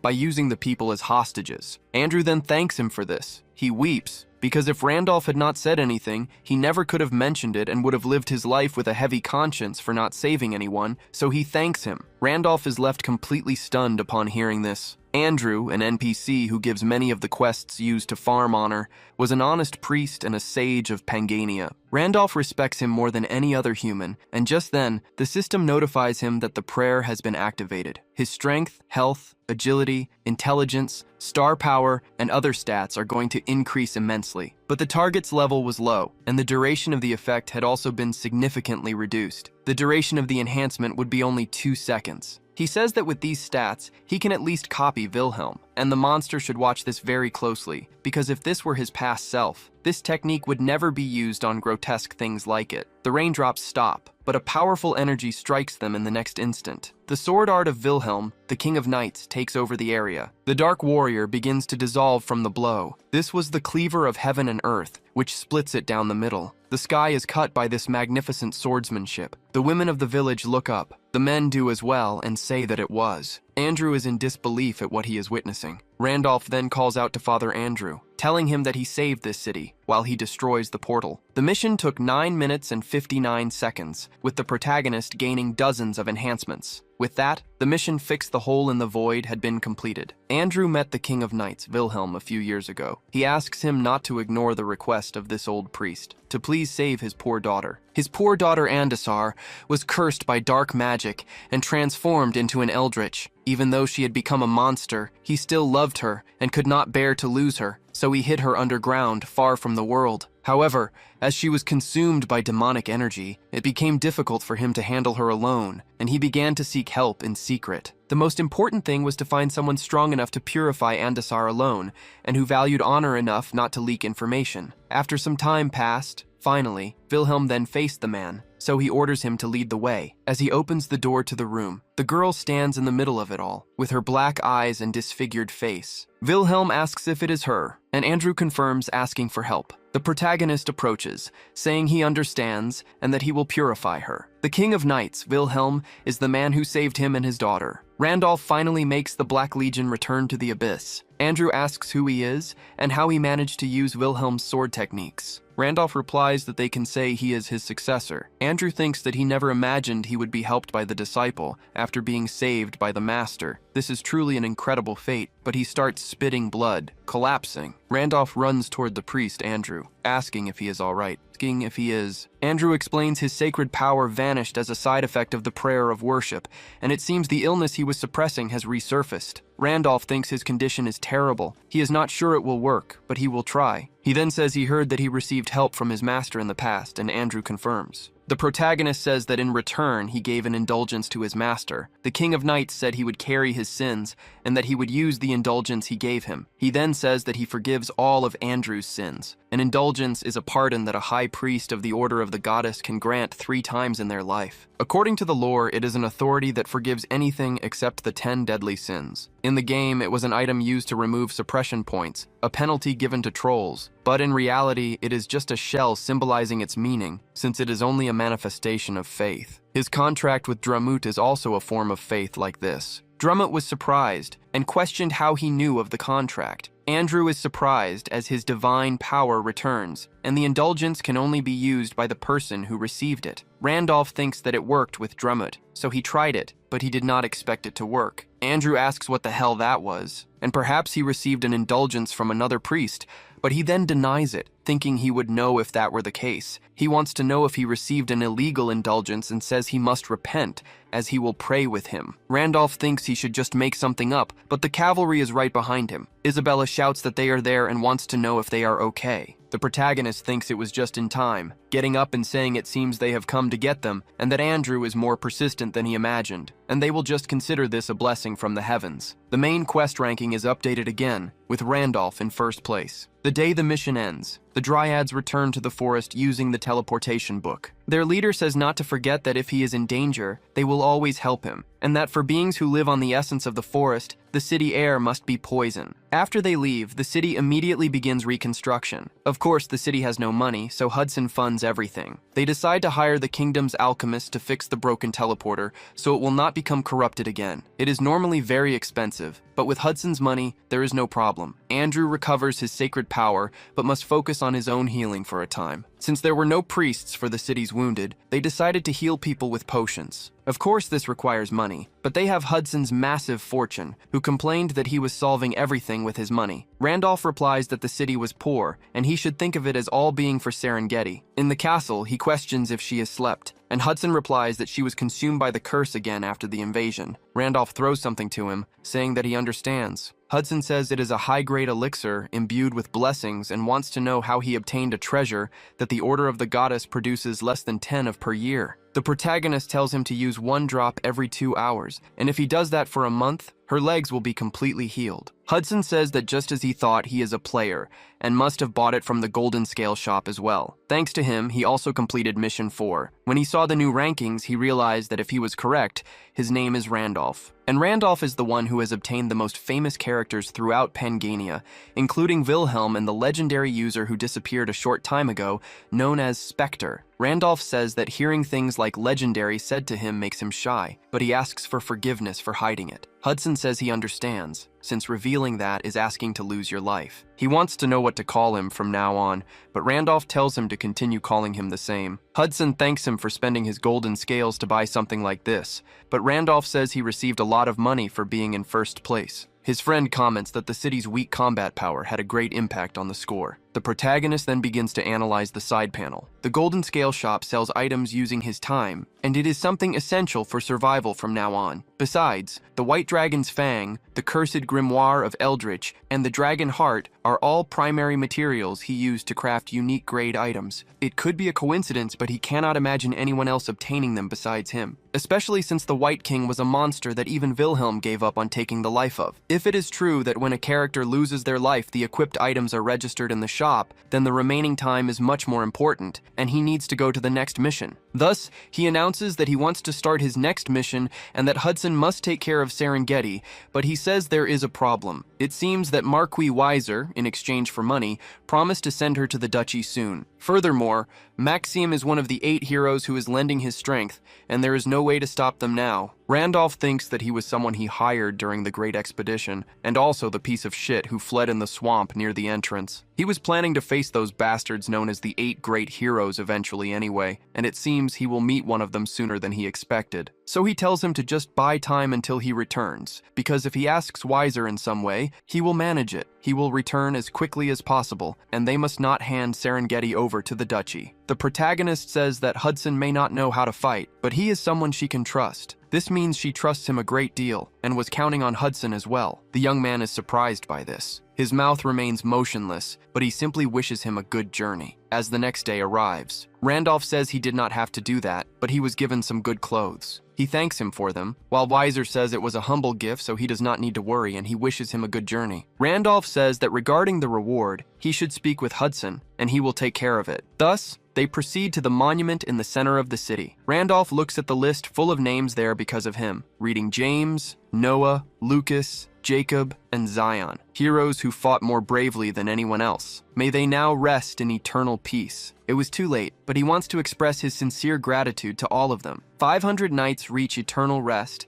and the protagonist begins to gain various rewards. Back in the kingdom, a knight asks which reward he mentioned, and the Marquis says he will provide monetary compensation to the families of the knights lost in the Great Expedition. 10,000 gold for each is a truly massive amount. He says Hudson will pay. Isabella asks where the saint is going, and Randolph replies that he will do as the stars command. He adds that there is someone they need to bring with them, and Isabella is surprised. The protagonist confirms, reflecting that this person is necessary to increase his combat power. Just like Isabella, he is another one of his characters that was neglected, Isaac, the lightning cutter. A few days later, in the underground dungeon of the Crow Cemetery, a place where the only sounds are your own, one of the flesh maws emerges from the darkness. The protagonist defeats the dungeon master, the corpse crow, and thus obtains the completion rewards: a broken 9 o'clock golden scale and an evolved corpse crow core. Randolph says it dropped on the first try, and Isabella asks what it is. The protagonist says it is a material needed to enter Cramdal, which is where Isaac is. The city of monsters, Cramdal, a city of monsters ruled by the White King, the guardian deity of the North. Home to all kinds of intelligent monsters,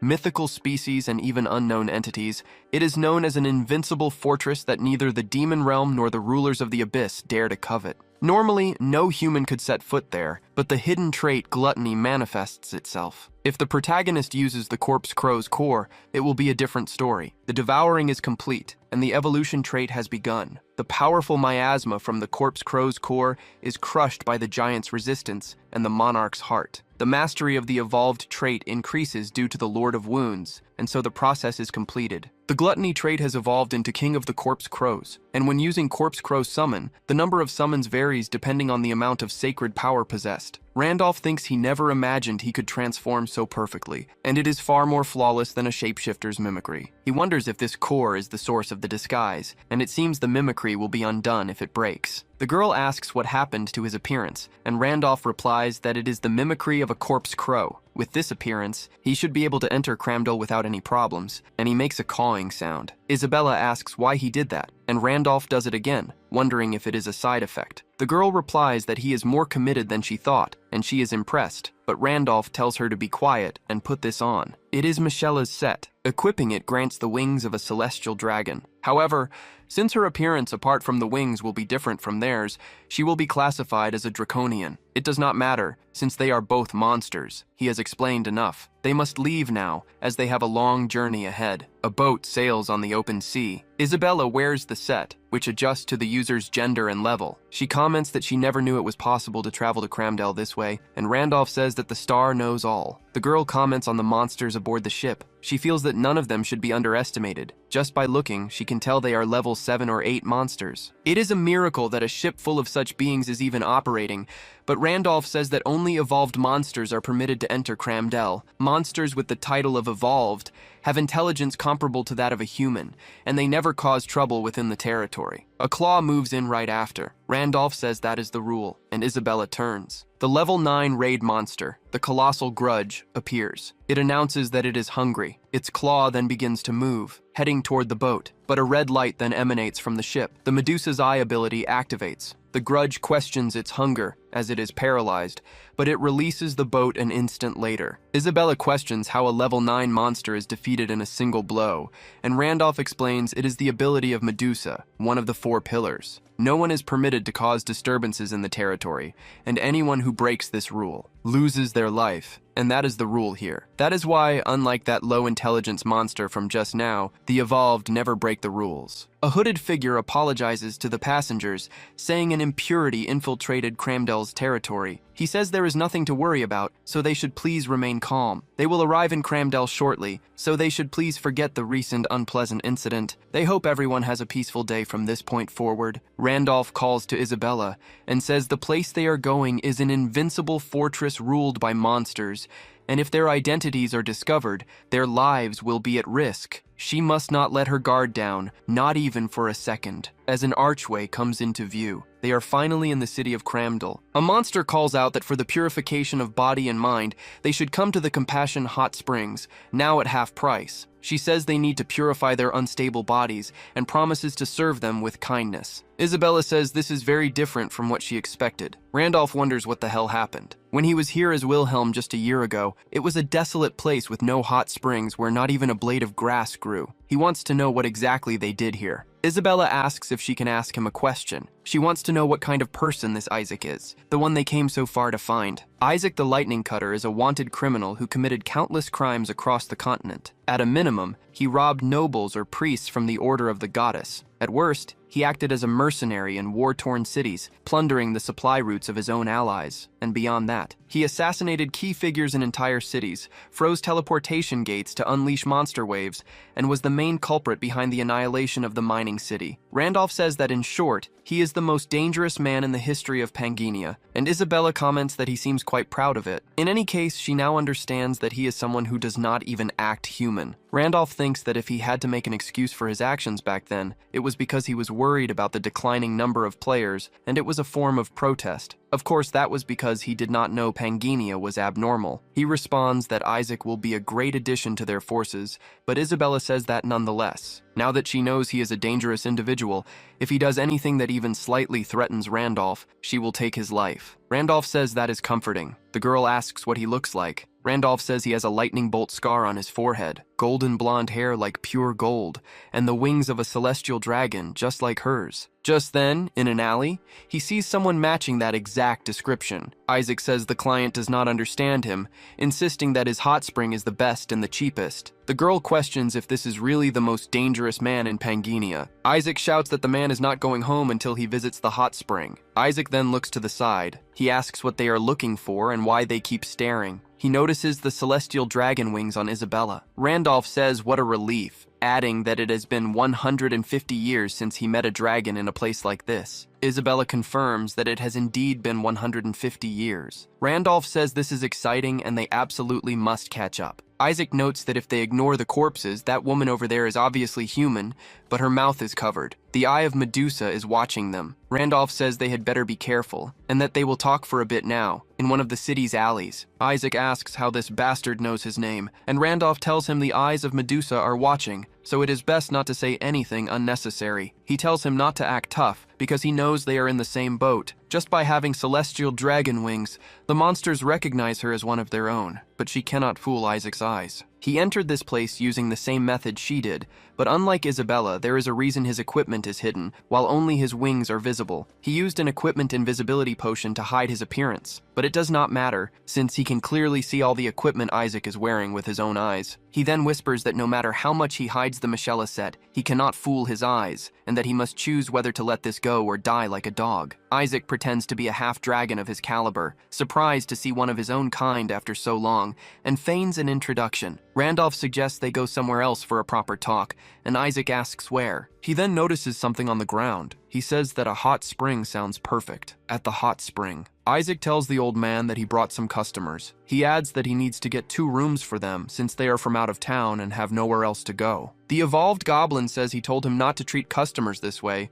but Isaac replies that if he did not, no one would come to this rundown hot spring inn, but the entire bill should be put on the cactus's tab. He tries to reply that he already has a hot spring reserved and that this is blatant extortion. He pleads for help from the great hero. Randolph says that thanks to him, they have saved some money, and Isabella adds they are grateful someone is so eager to help. In any case, at the hot spring, the waters are ready. After using the Fairy Queen's tears, the protagonist's body is completely relaxed, and Isaac replies that if this were common, those monsters would not be so eager to visit. But he does not remember this from before, and Isaac says that not even he knows the details, only that they started to sprout at some point. Randolph reflects that it appeared suddenly, and that it could mean something. Isaac asks why he sought him out. Since he knows his identity, they clearly did not meet by chance, and Randolph replies that the stars guided him. The lightning cutter comments that he speaks as if he were a saint. A mere corpse crow could not be a saint, and Randolph says that is quite hypocritical coming from a bandit. Isaac replies that he was brought here and had to do whatever he could to make money. Randolph says that whether he believes him or not does not matter, but he came to make a proposal. He must serve him for 1 year, and if he does, he will be allowed to escape Cramdal and roam the continent once more. Isaac is surprised by this, but he says he has no interest in such things, and that they should make sure never to cross paths again, not even by chance. Randolph asks if he plans to live in hiding because of the memories from that time. He is talking about the mining town he destroyed with his own hands. Randolph maintains his serious expression. Back then, as a protest against the developers, he uses Isaac to cause all kinds of trouble. His karma levels accumulate to the point where he cannot even enter cities, and he eventually stumbles upon a village. The village chief is the typical stock villain one would see in any standard fantasy. He only embezzles the village's development funds or bribes council members to remain in charge. He decides to keep a low profile in the village and takes on the role of an agent hired by the village chief. It is just a role play to hide his power. Surprisingly, unlike the typical minor villain, the village chief is resourceful and bold. He is also very cruel. He makes a man suffer and lose his finger. When this ambitious but incompetent villain gains a subordinate who offers him loyalty, the villain can finally become a demon, and so he walks through the alleys. He comments that he is truly grateful to Isaac. Because of this mine, a mere village chief has become the head of a mining town, and it will bring him riches he could not spend in a lifetime. Isaac says that with this mine they can go even higher, and thinks that it is time to plunder this place and leave. The village chief says it will not take long, and that he must complete his village. Workers are in precarious conditions, unable to even stop. Isaac asks who these people are, and the village chief asks what he is talking about. He says they obviously gathered everyone from the neighboring towns. Because of that, they had to spend a fortune on the royal guard, but it was a necessary expense since they will earn a huge amount of money. He sees a child with a sack on his back. The boy spits on the ground, with no will to live. The village chief stops in front of him. He crouches down to the boy's level. He asks if the boy has caught a cold, and the boy says yes. He has been feeling unwell since yesterday. The village chief says it would be a disaster if he spread the cold to the others, and that he should go rest now. He adds that if only the boy were not infected with filthy pathogens, he could have squeezed more use out of him, and so he takes the boy's life, saying it is truly a shame, but they can just breed more brats. Isaac is stunned, realizing something has gone terribly wrong. The village chief says they can even buy a kingdom thanks to Isaac. Everything has spiraled out of control, and Isaac needs to put things back the way they were. Randolph continues that after that, he took the village chief's life and tried to change the city, but it was useless as it was completely rotten, and villains appeared without end. That is why he unleashed a monster wave to obliterate the city. In the process, many people were swept away and lost their lives. He says the city was destined to fall even without him, so Isaac should stop blaming himself. In response, Isaac tells him to stop pretending he knows everything. Randolph says that if he is staying out of guilt, he is mistaken. Isaac turns, demanding to know who he thinks he is. Randolph replies that he will take the Demon King's life,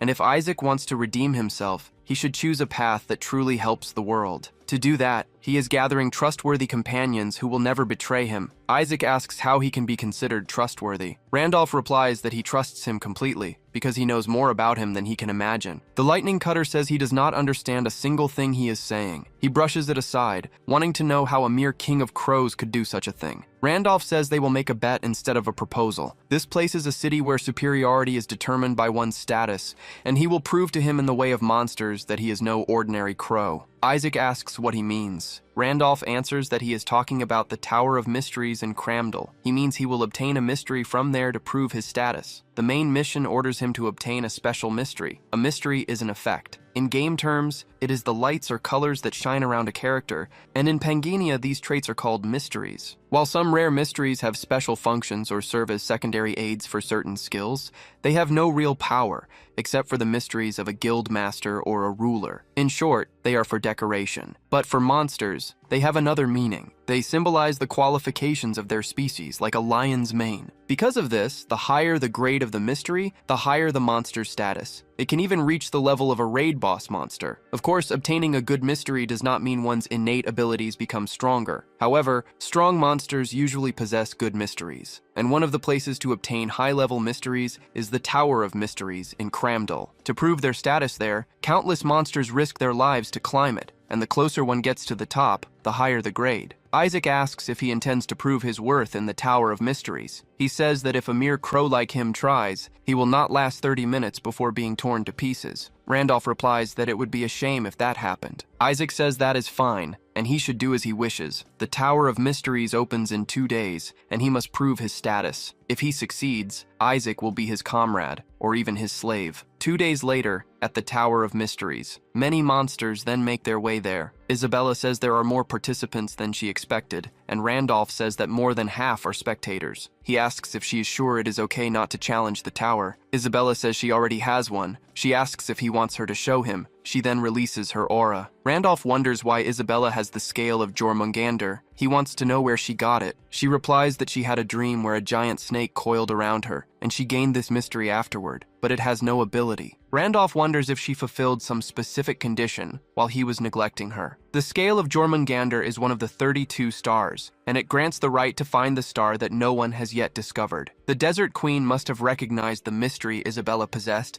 That is why she kept her close, placing her on the throne as a princess. If that is the case, the Queen will never give up on Isabella. This terrible connection with the Desert Queen may not be over yet. The girl asks what that was, and Randolph says it was nothing. He reflects that for now he must focus on the current task, and a small mouse shouts that the doors will open soon and all participants must finish their preparations now. Those who are ready must gather near the road, and Randolph comments on this. Isabella says she will be waiting for him. Several monsters walk to the front of the area and stop, staring at the small mouse. Randolph quickly scans everyone there. He notices a pureblood on one side, a leviathan that has reached adulthood, and even a minotaur king. They are all calamity-class monsters here. Today might be a special day. This should not be common. The small mouse says there are many formidable challengers this time, and that the seats for the 5 pillars, Cramdell's new supports, are still vacant. The appearance of someone with the status of a new pillar is something even the White King is eager to see, and Randolph thinks that must be the reason. The 4 pillars of Cramdell,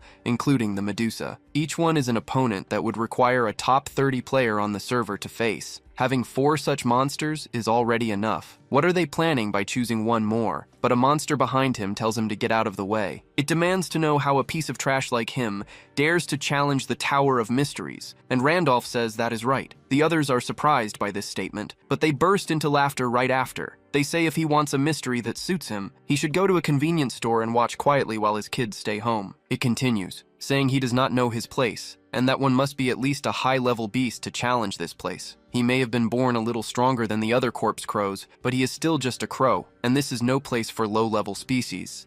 It understands the desire to change his destiny by obtaining a high status, but he cannot overcome his species. It screams for him to know his place as the door opens. The system announces that the tower has opened. Entry will begin in 5 seconds, and Randolph says he talks too much. With about 4 seconds remaining, the monster is surprised to be called a maggot. The countdown drops to 2 seconds. Randolph says he has memorized that piece of shit's face. The entrance activates, sending him to a cliff. As expected, the tower's interior consists of separate dimensions. Fortunately, nothing has changed since the last time he was here. He thinks that the Tower of Mysteries is the only place where he failed to get the best reward as Wilhelm. Back then, information was scarce since he was the first to challenge it. He did not know it was impossible to try again, so he stopped halfway. But things are different now. He already has all the strategies in his head as he faces 1,000 level 4 skeleton soldiers. All items are forbidden except for those equipped, and the monsters have the same level as the participant. Based on his experience as Wilhelm, he knows the extreme conditions for conquering the tower. The key is to enter at the lowest possible level. Every monster in the Tower of Mysteries adjusts to the challenger's level. If the challenger is a high level, so are the monsters. And as their level rises, their patterns diversify and new variables emerge. Of course, just entering at a low level is not enough. He needs a character with overwhelming power that exceeds the standard stats for that level, and he must meet the prerequisite. But obviously, without over 200 talents, the stats and the 13 hidden traits reaching Cramdell would be impossible. Reaching Cramdell would have been impossible in the first place. The system notifies him that he can summon Corpse Crow, and its power depends on his sacred energy, with the damage being proportional. The crows begin to emerge, and Randolph thinks about the second key element, his class. This was another reason he chose the Crow Corps. It is because he has skills specialized for fighting large groups. And while it is a low-performing level 4 boss monster, it is the best in the game against multiple enemies. Furthermore, the skills of a low-tier beast like the Corpse Crow level up much faster than those of high-tier beasts. They take the life of every single skeleton. The system notifies him that his skill level increases by 1, a message that repeats several times. Thanks to his overwhelming number of talents, he cannot level up no matter how many monsters he hunts. But his proficiency can be increased rapidly here. To put it simply, he is the only one who can reach the end of this place. Isaac tells the cactus to stop throwing them on the ground because he has to hand-deliver everyone. Distributing them on a peak day will be very efficient. Everyone is surprised that someone has already cleared a floor of the tower in less than 3 hours. The light for the first floor is already lit. Isaac stands up, saying someone cleared the first floor. Isabella asks what it means for the light to be on. Isaac wonders if it was the dragon ute from before. He asks if she does not know about the Tower of Mysteries. When someone challenging the tower clears a floor, a light turns on, allowing them to track the progress. Everyone seems surprised. Monsters have cleared it before since the completion rate is about 30%, but it is impressive to do it in a time faster than the White King. Isabella says the saint did something incredible again. Isaac asks why she is so sure, since no one knows who cleared it until they come out. Isabella asks if he did not just say this has never happened before, then it cannot be anyone but him. She says she will tell him now, since they might work together in the future, and that he must remember this. If the impossible becomes possible, it is only by the will of the saint. On one of the floors of the tower, a minotaur rests in his chamber, meditating. This is one of the 4 great warriors, Gungi. A monster reports that the tower's light is on. Gungi comments that it was fast. He hopes that this time, a being worthy of the 5 great warriors appears, because he does not want to suffer the same humiliation again. 2 years ago, the 4 great warriors were completely defeated by a single human named Wilhelm. That human did not take his life. He must have done it to use them as bait to lure the White King. No matter how much time passes, that humiliation will not be forgotten. He is to be notified when the second floor lights up, as he will go himself for anyone strong enough to reach that floor or beyond, even if they are not on the level of the 5 warriors. The problem is that the lights are already on up to the 4th floor. Gungi is even more surprised by this feat. He asks if the challenger is already on the same floor as the White King in such a short time. He then makes a decision. He sends word for all 4 great warriors to gather at the Tower of Arcana immediately. Back in the tower, Randolph walks on. The crows follow him toward a body. The summoning skill reaches its maximum level and transcends into advanced summoning. He has cleared the 4th floor of the Tower of Mysteries, and as a reward, he can obtain the Transcendent Mythic Arcana. If he refuses, he will ascend to another trial. Randolph refuses, and so proceeds to the 5th floor. The teleportation begins, its destination to be determined by the challenger's racial stats. Randolph wonders what this means. The system begins to measure his stats. Void, level unknown. Druid, level 10. Celestial, level 20. And Corpse Crow, level 5. The total is 55 points, meeting the tower's final hidden condition. A hidden quest is sent by the Tower Master, asking if he wishes to attempt to clear the mythic Tower of Mysteries. Randolph wonders about the hidden quest. The system notifies him that if he refuses the challenge, the quest will disappear and he will enter the normal floor. He realizes this is unknown territory, a mythic realm that not even Wilhelm has explored. It would surely yield a higher level mystery as a reward, but he sees no advantage in taking such a great risk. But then, he realizes something. In this world, he is the only one to have discovered this. He wonders how many players could ever refuse an unprecedented adventure that only they could challenge. Faced with this, there is no reason to hesitate. So, he accepts the challenge. He comes face to face with 3 immense skulls. The hidden monster, the awakened skeleton soldier, appears. The monsters here acquire the challenger's racial attributes, taking on his druid and giant traits. Randolph realizes they acquire the attributes he possesses, and he has no idea what kind of monster this is. But the awakened skeleton soldier begins to use the druid's arrow of light spirit. The protagonist is even more surprised by this. He begins to dodge the consecutive blows. He plants his foot on a piece of stone. Hands immediately close in on him. The awakened giant skeleton uses Giant's Grasp. Randolph is almost caught, but he uses his wings to evade the hands. Still in the air, he looks down. He realizes that acquiring racial attributes means they can use that race's skills. Even for a hidden quest, the difficulty has spiked too high. And so, Randolph draws his sword. All the constellations of the 100 stars begin to show interest, and so they begin to watch him. Randolph faces the monster's arrows of light. He comments that he never thought he would be watched by all the temple's constellations at once, and that they are either too curious about the hidden mission, or they came to have fun watching him suffer. Then an explosion erupts, consuming everything in its path. Randolph takes flight once more, his star piercer is used once again, and the energy of the stars circulates through his body for 70 seconds. The protagonist comments that he wanted to have as much fun as possible since he has never seen this monster, but he thinks he will have to end it quickly if he prolongs this fight for too long. He does not want to hear how the constellations would curse him, and so they all focus on him. Outside, everyone is in shock. The light on the top floor has lit up, and they want to know who on earth this is, since they thought most had already left. He must be the strongest and most fearsome existence of all, someone cruel enough to transcend all species, and can only be an absurdly terrifying monster. The protagonist's group watches from the back of the crowd. Isaac thinks that it cannot be that crow, and that he climbed to the 5th floor, where not even the White King succeeded. Everyone in the crowd now begins to make way, because the 4 great warriors have arrived. The Earth Dragon comments that it has been a long time since they all gathered in one place. The Snake Queen says it has only been 2 years and 87 days. Medusa remains silent. Meanwhile, the Earth Dragon asks what they think happened,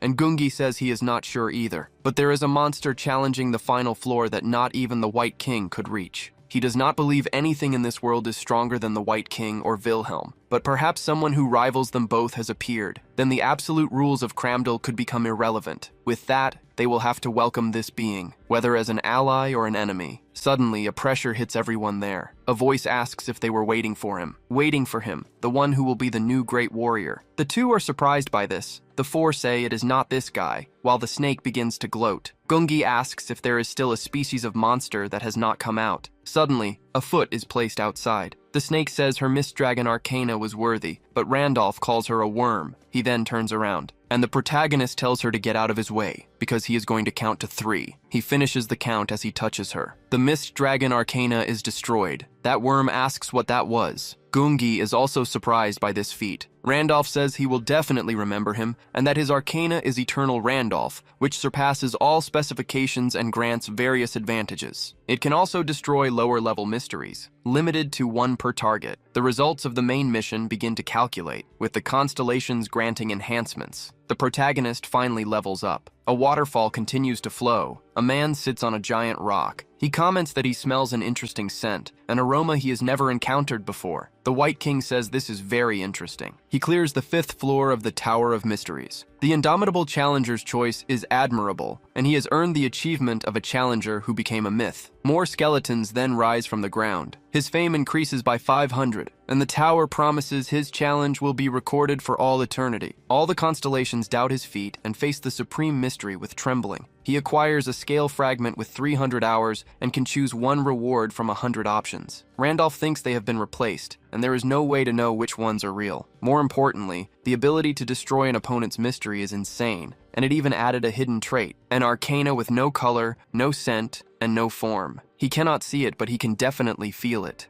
He clenches his fist, thinking that for now he will head outside. The worm screams, demanding to know what happened to his arcana. This cannot be happening. His status was denied by a mere crow. He turns to stone just as he tries to say he will take his life. Randolph looks at him without reacting. He thinks that someone here actually has a brain, and so the Medusa's eyes ability activates. She warns that disturbances within Cramdell are not tolerated under any circumstances. Gungi adds that this is the law of the land decreed by the White King, and to defy it is to become his enemy. He asks if the protagonist is a friend or an enemy. Randolph replies that it depends on how he acts. Gungi thinks it is arrogant to speak to him like that, but he possesses a status that cannot be ignored. He then says he has no intention of becoming his enemy, and wishes to inform the White King of the emergence of a high-level peer. Randolph confirms, saying he will gladly accept the invitation, but he has one condition, that his companions come with him at the White King's castle. The four warriors walk alongside the main trio. Isaac asks how he let himself get dragged into this, and Randolph asks if he is going back on his word. He had said he would be his slave if he proved his status, and Randolph says it is only fair that he walk this path with him. Isabella asks if he really needs to meet the White King in person. Randolph says he has no reason to refuse the invitation, and there is something he wants from him. Gungi then places his hand on the door. He opens it and announces that they have arrived. These are the White King's chambers. Randolph steps forward. As the four great warriors salute the White King, he remains atop the stone. He asks if this is the crow who reached the top of the tower, noting he seems fragile yet interesting. Randolph asks if he is the White King, and remarks that he is quite rude for a first meeting. Isaac thinks this is madness. Gungi does not know how to react. The White King repeats the word manners, and asks if he should really care about such things. Randolph thinks he is without a doubt a final boss,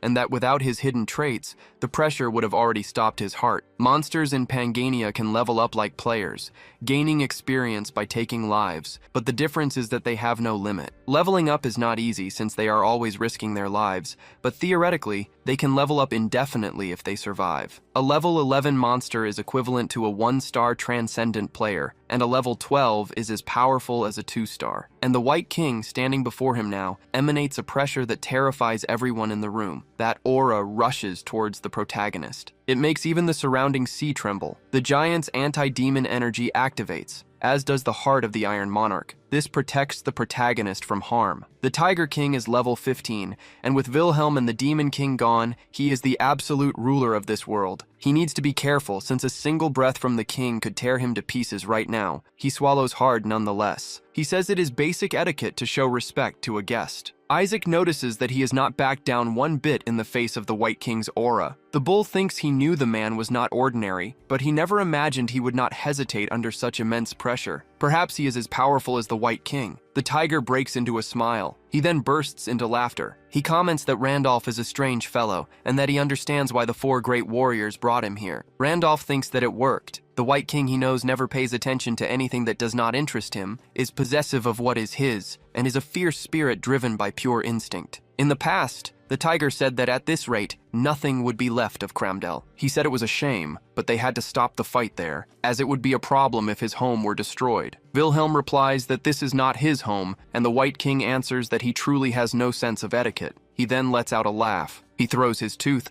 telling him to consider it a reward for not taking his warriors' lives, adding that he gives everything to those he likes. In other words, one must first pique his interest to speak with him, and the Tiger King asks for the protagonist's name. Randolph thinks that being called strange by him is the highest compliment, and it seems he has piqued his interest. So he replies that his name is Randolph. The Tiger King thinks that he cannot see his form, but he can sense the mystery. He looked into the eyes of the Medusa, and perhaps the Tower of Mysteries granted him the authority to utterly destroy mysteries. His own mystery trembles before Randolph's, and that is the indicator of a species' rank. For him to have obtained such an unknown one means his rank is superior. This does not always mean more power, but if he completed the mythical trial, he is no ordinary being. That is why he does not know if he can contain his desire to fight. Randolph thinks the king is losing control. He comments that if they fight, Cramdell will be wiped off the map, and he should not make a rash decision. The Tiger King says he is right, and that he cannot destroy his own land. He then asks if Randolph cleared the Tower of Mysteries, and Randolph says it was nothing special. The Tiger King asks what the trial on the hidden floor was. The protagonist asks if the information is free. There is something he is looking for. and he wants the king's cooperation as the ruler of Cramdal. The White King says that is a trivial matter. If there is something he wishes to find, he should go ahead, since no monster would dare harm one of the 5 great warriors. Randolph says he is not interested in serving him and thinks he will not get involved more than necessary. The Tiger King says he has misunderstood. A great warrior is not a subordinate, but a status equal to his own. They simply show him respect. Randolph thinks they are weaker than the White King, but they are all level 12. So the classless all use the same title, which means they should not cause trouble. Of course, that is the White King's view. But those warriors act like loyal subordinates, and they probably created the Great Warrior title to reinforce their own forces. In any case, he cannot refuse this. The tiger welcomes the strange crow. He speaks of the birth of a new pillar of Cramdal. Elsewhere in the city, Randolph's trio meets with the Snake Queen. She questions why the crow has summoned her in private. Randolph says that, as the ruler of the Necro Valley and queen of the lifeless, there is something he is looking for, and he asks for her cooperation. The queen says she has no time to waste on trivial matters, and that he should ask another warrior, but Randolph says they promised cooperation in the White King's name. The queen asks what he is looking for that requires citing the king, and why he came to her specifically. Randolph says that what he has been searching for in this land is her very existence, because he has taken a great liking to the girl. Isabella and Isaac are stunned, while the protagonist asks to go to her sanctuary. The Snake Queen then calls out to him. She asks if he has become one of the perverse pillars and come to claim her. She does not think he is ambitious, but warns him not to be mistaken. Randolph asks what nonsense she is talking about. He heard that she has a deep understanding of art, and he has been searching for an artist just like her. They say her sanctuary is filled with beautiful works of art, and he wants to see the cadaver art within. Shortly before leaving the Garden of Knights, Andrew asks if he wants him to issue an indulgence. The protagonist confirms, and Andrew asks what he intends to use it for. He would love to give it to him, but the rules do not allow it to be handed out so simply. Randolph thinks that, as expected, since it is a quest reward, he cannot get it for free. In any case, it would not be for free, and he wants to make an offer, because he will bring his daughter back in the days when he played Pangania as Wilhelm. Andrew had asked him to purify his daughter Andasar, who had turned into an eldritch. The purification succeeded, but she failed to regain her human body and died moments later. Shortly after, her corpse was stolen, taking her from Andrew yet again. Later, upon arriving in Cramdal in Wilhelm's body, he discovered the Serpent Queen had taken it. Randolph says he knows where her body is and takes responsibility for bringing it back. Of course, he needs to recover one indulgence, and will need another to retrieve Andasar, one for her recovery, and the other as his reward. Back in the present, Randolph says he wants to see her works of art, and the Serpent Queen trembles. She says she gladly invites him, adding that she had no idea he was interested in art. On the outskirts of the city of Cramdal, in the Serpent Queen's castle, she tells him to make himself at home, saying there is no need for thanks since a monster who understands art is always welcome. Isaac comments that first, it was the White King's sanctuary, and now the Serpent Queen's. He is going through everything he never wanted in a single day, and Isabella tells him to get used to it. The young man says she is handling it all too calmly, and she replies that she has served the saint for much longer. She tells him not to forget that she is second in command. For the record, Hudson is third, and Isaac comes after him. The Ray Cutter reflects that he thought the Serpent Queen was a madwoman who turned an entire city into a field of corpses, but she does not seem so hostile. She then presents the view of her sanctuary. Dozens of human arms form a tower. A mask made from a human face also rests beneath a frame. The girl asks what he thinks, saying she does not like to brag, but is very proud of these pieces, and she asks him to please tell her what he thinks. A heavy pressure immediately fills the room. Isaac asks what kind of disgusting hobby this is, but the Serpent Queen then appears right in front of him. She asks if he is insulting her art. Isaac says he did not mean it that way and is very sorry, adding that disturbances are not allowed in Cramdal. The Serpent Queen says the 5 great warriors hold the same status as the White King, and taking the life of one of them will not be a problem. She says if he thought the rules of Cramdal would protect him, he is mistaken.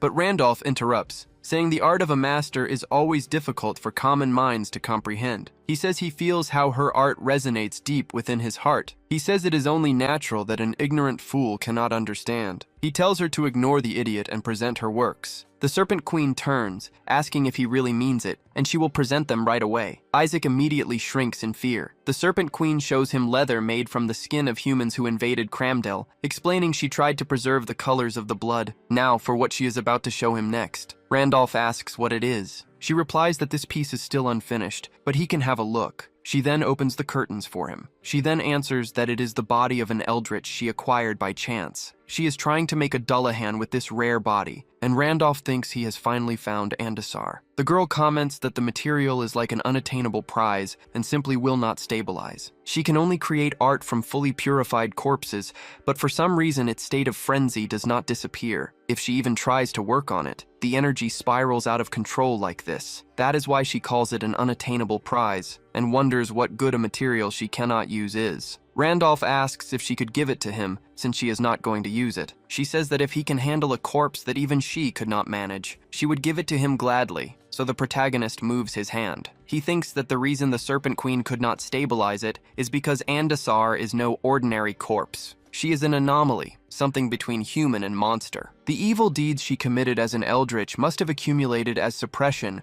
when she returned to her human form. When a humanoid character accumulates suppression, they enter a state of frenzy. In other words, the effect on her will only end if the suppression is reduced. So he says that he absolves the sins of Andasar. This can be reduced with an indulgence. The suppression bar empties and the state is removed. The Serpent Queen thinks that she knew he was no ordinary man and wonders how he can purify a material that even she could not. She wonders if he not only has artistic vision, but also the skill of creation. The Queen of the Lifeless has always been lonely, as her art is so profound that no one can understand it. Brilliant critics sometimes appear, but that is all, and they cannot alleviate her profound loneliness. Critics cannot share in her anguish, nor in the joy of creation. The thought that she would never share her world was terrifying for the Queen. The crow before her is the only one of his kind, and she questions why he has appeared only now. Randolph obtains a part of Andasar's body, and he looks at the Serpent Queen, not understanding what she means. It has been a month since monsters invaded the Earth and dimensional warriors emerged. In that time, a massive forum appeared and reached 1 billion views. Dimensional warriors spend their time answering posts. They share detailed guides on how to deal with future threats and what to do when monsters appear. As a result, it reached the point where world governments began to recommend the community. Faced with the fear of the unknown, the information there became their only hope, a true survival guide. And the owner of this forum is treated almost like a religious figure, the Master. He is active even before the first invasion, then recruits countless warriors and, thanks to this, builds the largest player faction. With this power, he negotiates directly with political leaders and major corporations around the world, an astute man who expands the community. Amidst the many chairs of the council, the god of war, Master,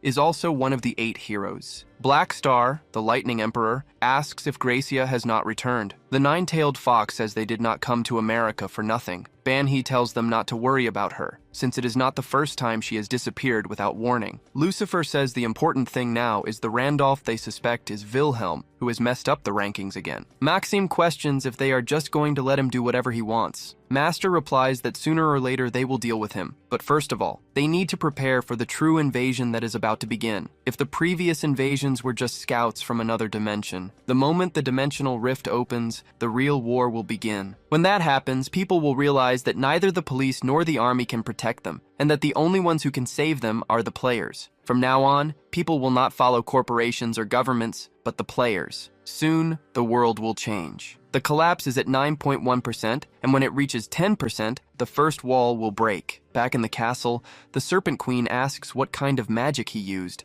and Randolph thinks that, unlike humans, monsters do not enter a frenzy. It makes sense. If a monster commits atrocities, its reputation increases, so there is no reason for a frenzy. He says that asking about techniques is taboo among martial artists, but he will consider her case. The Serpent Queen asks him to think it over carefully. The protagonist says that, as promised, he will take this work of art with him, but he wants to know where the head is, as he is supposed to return the complete body. He asks where the head is, since an artist would not carelessly discard such precious material. The Queen says she wanted the complete piece, but had no choice. When she found the body, the head was already gone. She followed the energy trail to the basement of Cramdell, but gave up because it was impossible to enter. Randolph asks if it was impossible even for her, one of the pillars of Cramdell. The girl replies that no one on the continent is capable of subjugating them, except for the Star Guardians. But because of a non-aggression pact, they had no choice but to retreat. Randolph asks what they were doing there, and the girl replies that she does not know the details. But it seems Cramdell's special hot springs have some connection to the stars. However, a unique grade mystery covers the area like a veil, and not even they can get close to the star, so they just waited. As time passed, the gate of Cramdell fell under the control of the Star Guardians, and because of this, the White King was furious. But if the king is acting so cautiously, then the pact must be serious. She says it is a shame, but Randolph must forget about the head. Randolph questions if it is not that simple. It is an easy problem to solve if he just eliminates all of them. Thinking about it, he remembers the scene when he eliminated the worm mystery. He then tells her to inform the White King that he will eliminate the intruders in Cramdal. One day later, in the basement of Cramdal, the Star Guardian Dramut and the Phoenix stand there as a voice asks if it is true, and if he can really destroy that Veil Arcana. The voice asks how the Corpse Crow can do it, and if Dramut can stand by his words. If it is a lie, there will be severe consequences for him. A few hours earlier, at the central hot springs of Cramdal, Dramut says it is unbelievable. An ability to transform into a monster is incredible, and he wants to know if Randolph is even human. He also wants to know how Randolph knew he was there. Randolph says he heard some guardians were nearby and confirmed it with the administrators. Changing the subject, he asks if they gathered for the 33rd star, when there are only 32. Dramut says that is correct. There are 32 stars formed from the fragments of Leah's body, but they suspect this star belongs to Pina, the goddess of the sky. With the emergence of a 33rd star that did not exist before, the Guardians are taking turns to protect the place, and Randolph thinks she was the youngest of the goddesses. The current continent is the piece of land the goddess Pina raised to the heavens, and the original ground was consumed by the abyss. The theory was that the demon realm existed down there. Randolph asks if the goddess becoming a star means she lost her life, and Dramut says they gathered to confirm it. But they are having difficulties because a unique grade arcana blocks the path like a veil. Randolph says that is why he came to him, since he will deal with this arcana for them. Dramut says an arcana is practically truth itself, and it is impossible for anyone to destroy such a thing. He laughs, but then looks at the protagonist's serious face. He questions if he is actually being serious. Back in the present, he thinks that he also finds it hard to believe. But Randolph is not the type of person to bluff without reason. The Guardian asks why he would help even if it is true, and Randolph replies that he has something he needs to find, so everyone wins in the end. That Guardian says it was all right, but he wants to know why the others came here as well, thinking he had warned them not to approach the star, with the White King sitting there in front. He tells him to relax, as they will not get any closer, and only came to watch since his guests could not solve it, and the newest pillar will take care of it. The Guardian calls him a miserable hyena. He glares with contempt as he releases an energy. Randolph thinks this has already turned into a mess anyway, and it is a pain, because it would be better to just get this over with and send everyone away. So he touches the wall of the arcana. He reflects that it truly is a mystery. If what is blocking the path is an arcana, its grade does not matter. It will not be a problem. But the system says that destroying the first wall will start the main quest. Randolph thinks this is making him suspicious, but now there is no turning back. The barrier then begins to crack. It fragments more and more. The Tiger King is surprised and says this is interesting, and the Guardian turns, thinking the same thing. Everything becomes mere shards before the flying protagonist. He has destroyed the first wall. Randolph thinks the problem of the blocking arcana is solved, and so this is the 33rd star they were all talking about. Now that he has found it, he wants to discover what kind of quest this main quest is, but something surprises him even more. An armored knight appears on its horse. It walks forward without showing any hesitation. The system says the collapse of Pangenia has reached 10, and so that knight awakens its energy. The mission was to eliminate the boss of the dimensional rift. It stands before the Guardians and the protagonist, and so the mission begins. Isabella then calls the Saint. The Serpent Queen asks if he is all right. Randolph reflects that he was certain he had taken his life during the expedition to the demon realm, but he somehow managed to sneak his way here. Ahram, the first king of hell, the Guardian. Ahram comments that the star arcana that kept them suppressed has vanished. They must prepare to cross to the other dimension, since the dimensional rift will open as soon as he takes Pina's heart. The end of times has finally arrived. The system notifies that if King Ahram is not eliminated within 30 days,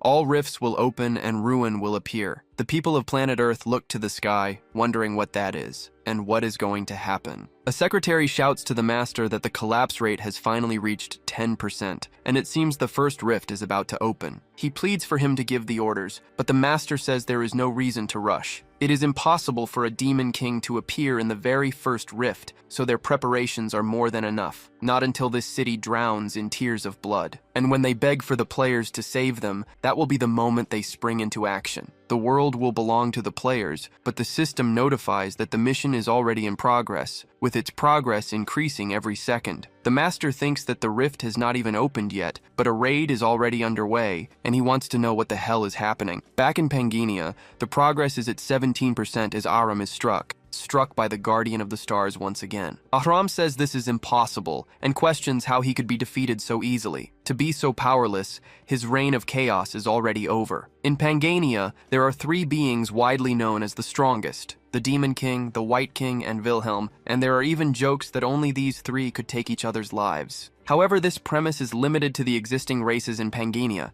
not counting NPCs and users. Among the units created by the system to protect the stars, there is another monster capable of rivaling them. The strongest among the Guardians, the Giant of Evil Extermination, who asks how Ahram dares to covet the goddess's symbol. Randolph sits down, wondering who would have thought that the veil-like arcana was containing Ahram, and that with the Guardians, it would be so much easier, especially with that big guy around. The Giant of Evil Extermination is in charge of protecting Wilhelm's last star. Now that he is on their side, he is one of the most reliable allies they could have, and the tiger approaches, saying it is a shame. That big guy finished everything far too easily. It seems they will not get to see what he is truly capable of here. Randolph thinks he is being tested and comments that he would only help until the arcana was destroyed. The Tiger King thinks he is smarter than he looks and did not fall for his bluff after all, commenting that it is disappointing, but a scream can be heard from a distance. Ahram falls to his knees, calling him damned. The main mission to defeat the King of the Dimensional Rift is complete. Everyone comments that things are returning to normal and wonder why there are no monsters. In his room, the master thinks they were just one step away. He recruited dozens of warriors for this day, and it ended before they could even swing a sword. He will never forgive Randolph, the only one who contributed to the main mission. He becomes even more enraged. Back in Pangania, everyone gathers. The giant wonders if that crow stopped the explosion. The white tiger thinks that he stopped an explosion that even he could not control, and that he can no longer doubt him. This is no longer just curiosity, and he truly wants him for himself. Isaac and Isabella run towards the saint. Randolph thinks that he has already leveled up, as the experience from the reward was very good. The reward he obtained is a holy grail that can only be unsealed by a high priest of honor. Just then, a scream can be heard. Ahram calls him a bastard and demands to know what the hell he did. He tells him to change everything back, threatening to take his life. Randolph thinks that sealing Ahram so easily was only possible because the evil giant had weakened, but it was still an incredible skill. He wonders if that is the sacred relic of the heaven-like great sage, which was a great help, since now he only needs to find Andasar's head. So he asks if he has seen the head of a Dullahan named Andasar. Ahram spits at him, mocking him and saying he will never tell. The protagonist commands the golden tiara to tighten its grip, and so Ahram hands over Andasar's head. The protagonist says that he had it all along, and Ahram comments that he kept it because he thought he could create an undead from it. Randolph thinks that he is the king of the lifeless and has the ability to control them, so it must have gotten mixed in while he gathered corpses for his army. He then asks Isaac to take good care of it. The giant calls out to the corpse crow. He says that from the barrier to this moment, he owes him a great debt, and offers his gratitude. Randolph thinks that he never imagined he would live to see him give thanks. Of course, if he knew he was Wilhelm, he would take his life for being the fool who could not even protect his star, so it is better to keep his identity a secret. So he tells him to forget it, saying he wanted something in return, and if he is grateful, he should give him the star. The giant says that regardless, unlike that idiot who lost his star, he is a very useful crow. He says he will repay this debt one day, and as for the star, they will decide its fate after they recover it. Randolph thinks it is a shame, as he would like to take it for himself, but he cannot afford to make an enemy of them. Then, the guardian moves his hand. The star then emanates its light. It illuminates the entire area and moves towards the protagonist. It stops right in front of Randolph, and suddenly, it enters his body of its own accord. Memories surface of when he was Wilhelm, and the Demon King says that for a 5-star transcendent to corner him so completely without any divine blessing was his fatal mistake. Without the goddess's authority, he can break his body, but not destroy his essence. And thanks to that, he will take him as his new vessel. He then envelops him in energy, just as seen before in Serengeti's explanation. But after that, Wilhelm sank into darkness. Hands of the lifeless begin to reach out for him. His consciousness gone, he simply falls. But a voice says it never imagined that he could become so strong without the divine blessing of a goddess. If his body is completely taken now,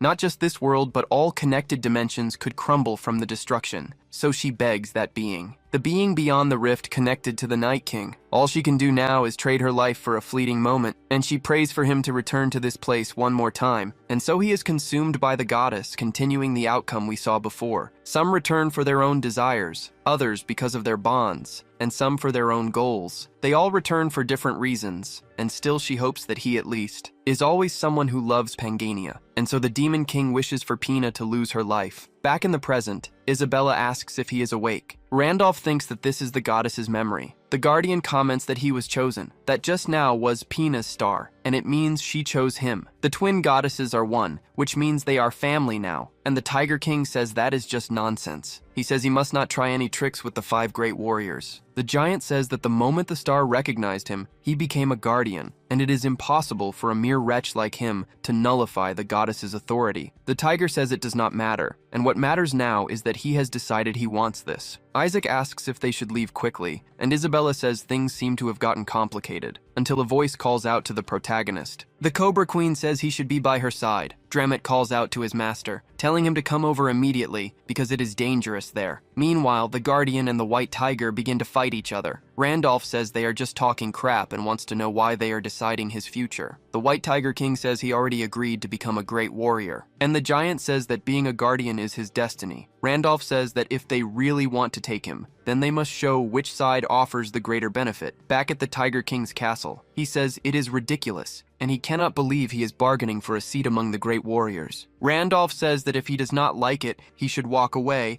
and the Tiger King tells him to come back, saying that is not what he meant. He then asks if he is satisfied with the Star Guardian's proposal, and the protagonist says it was reasonable. They decided to grant him a title. Randolph thinks that is not bad at all, and if he gets a title, it will be easier to earn stars. The tiger says that was a pathetic reward just like them, and that he is different from those cheapskates. If he joins him, he will receive a city anywhere he desires. Of course, cities in the Arthon Empire or those protected by the Black King are off the table. Randolph realizes this means he would give him any city outside of those 2 places, even if it had to be conquered by force. Despite losing the power struggle to the White King, the Black King rules the south, and beyond him is Arhon, the only empire on the continent. Besides those 2, no faction can resist an invasion from these monsters, and if he makes his decision now, he can wield their power in any city he chooses. It is an exceptional offer, which means he is recognized to that extent. But on the other hand, it also means he is considered a threat of that same level, and that the king will not hand him over to anyone. He then cracks a smile,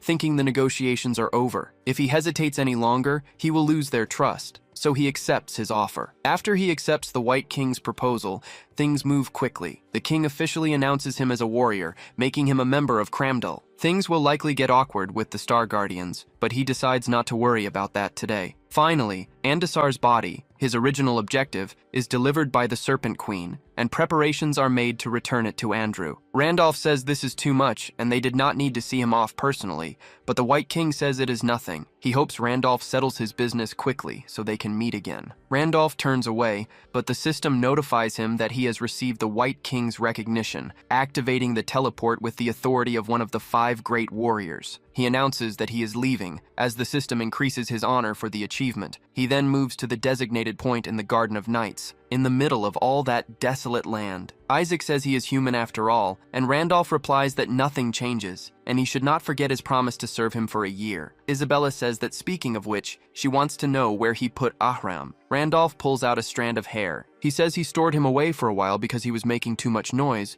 and decided to carry him since he will be useful for now. But it seems they have arrived while they were talking, back in the Garden of Knights, as he walks through the city again. Isabella says the atmosphere feels worse than before, and she is sure Hudson was working hard to rebuild the city. Isaac then notices something different. Several people have been executed and hung in the public squares. They are all civilians from this city. Randolph is stunned by this. He remembers the knight he had faced, who is also in the same state. Or Miss May, the one he saved. She also met the same end. Everyone who was with him after he saved the city. They all ended up like this, with only Andrew on the ground praying. Randolph wonders what happened here. Andrew turns, calling for his brother. He asks if he has finally returned, telling him he cannot stay here and must hide. Randolph calls his name once more, saying he wants to know what happened in this town. Andrew explains that the Kaiser mercenaries, led by Maxim, attacked the town. As he knows, the Lord had accumulated debts, especially with Duke Cien, and Maxim came as the Duke's messenger and successor. He said he would take the territory if they could not pay the money, but Hudson offered to pay the debt in their place. Maxim just kept staring forward with contempt. He was one of the 8 heroes after all. Visor asks what this means since they said they would pay,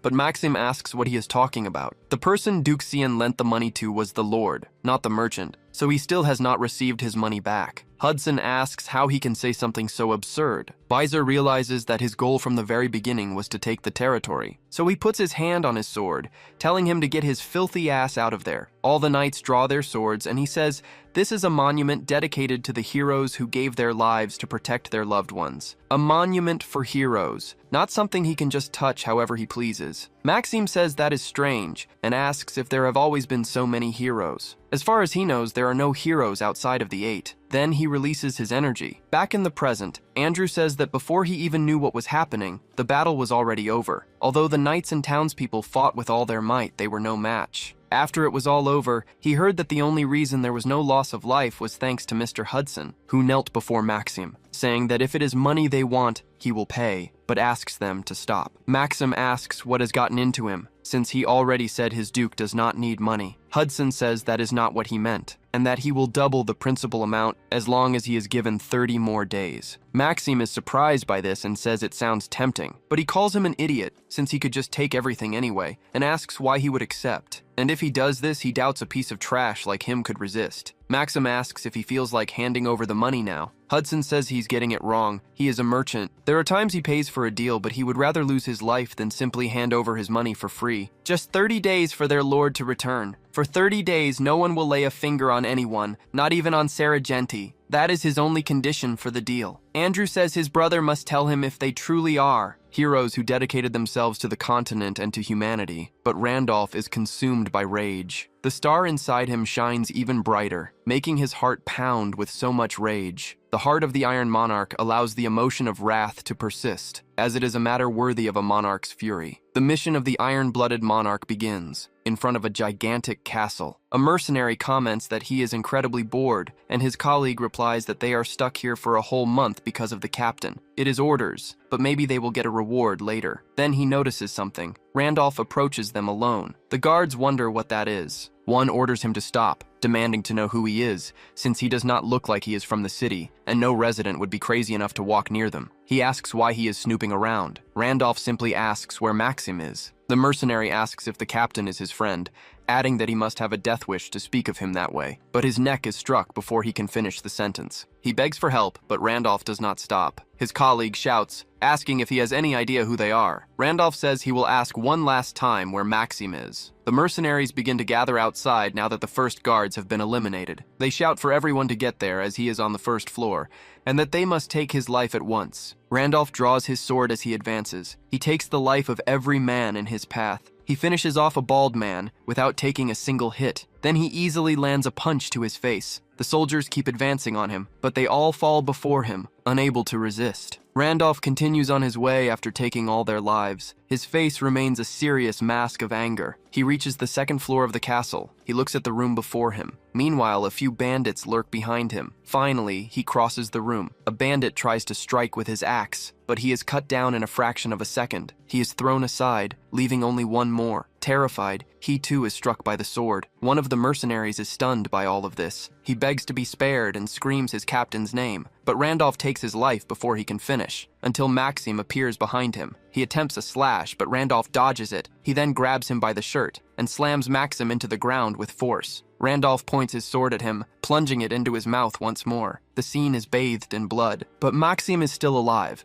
thanks to his demonic worshipper trait. That dark energy begins to infuse his body, sending Randolph flying moments later. The protagonist makes a huge impact as he hits the ground. Maxim says Hudson was trying to buy time, which made him wonder if he had a contingency plan. And it turns out it was the protagonist, his contingency plan, as he becomes shrouded in blood. Randolph questions what his motive was. If he was just after money, he could have taken it all in silence and left. If it was territory, he could have just conquered the lands, but he defiled the people. Maxim asks about a motive. He laughs, saying he has none. and that he needs no reason to take the lives of the weak. If he really needs an explanation, he will give him one. They were weaklings who dared to stand alongside the 8 heroes and build monuments honoring themselves. Randolph tells him not to go around calling just anyone a hero, especially a coward who fled at the very gates. Maxime thinks the only ones who should know that are them. He asks if he is the ghost. They had a feeling Randolph's rookie could be him, and that he had indeed become a player. So he uses level appraisal. He appraises the user's level, which is 6. He says he thought Randolph would hide somewhere and bide his time getting stronger, but to think he would come for him first. He says he has grown arrogant, drunk on past glory, as he grabs Randolph's head. He throws him through a wall for having grown so weak. He then lunges with his knife, speaking of the price of arrogance. That price would be his life, but Randolph dodges the blow. He asks if he is done talking. Maxime then feels an immense pressure. Randolph says he should have taken the money and left, and at the very least he should not have touched the people. Because of his stupidity, the Kaiser mercenaries lose their lives today. Maxime says he threw Marquis Weiser and the others in the dungeons,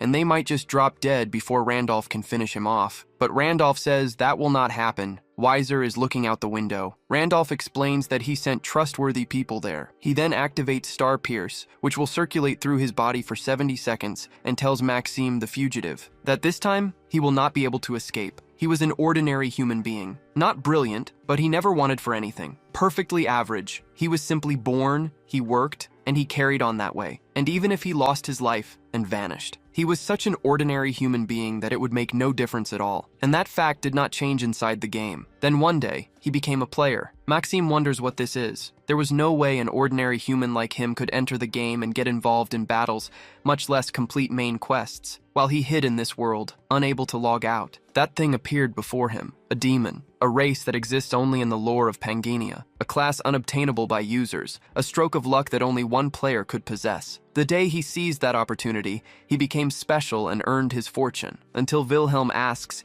if he is the leader of the Kaiser mercenaries. He wants to hire him for the upcoming expedition to the demon realm, offering a payment of 1,200 gold coins. Maxime says that amount could hire 20 high-level mercenaries, but Wilhelm tells him he does not need anyone else. The payment is for him alone, and filling the party with mediocre trash will only drain their supplies. He takes that as a yes. Maxime thinks he has finally been recognized, that the strongest man on the server needs him, but he wonders what happens if they take the Demon King's life, whether he will remain a player or return to what he once was. Back in the present, his body becomes imbued with demonic energy. Maxime asks if a weakling like him truly believes he can escape. He then charges toward the protagonist. He lunges at him with his fists. The glass shatters from the sheer force of the blow. Randolph turns, his ears bleeding, but he retreats with swift steps. Maxime tells him to know his place. His demonic energy materializes into spears. They shoot toward the protagonist at incredible speed. Randolph summons the Supreme Iron Sword. He begins to slice through the spears with ease. He then equips the boots of Hermes and Michaela's armor, activating the set effect and an appearance that adjusts to his level. And he finally uses the acceleration skill. He unleashes a slash that cuts through Maxime. He first slices through the monster's legs. It tries to retaliate, moving to counter, but the protagonist is already on him. Maxime says that kind of attack does not work on him. The protagonist is stunned by this reaction. He is trapped by tentacles of demonic energy. Outside the castle, numerous tentacles are visible. Isaac wonders what that is. Isabella is shocked and calls out for the saint. Everything is filled with sharp tentacles, like stakes. Maxime begins to breathe heavily. He screams that Randolph parried every single one of his attacks. The protagonist says an attack that relies only on strength,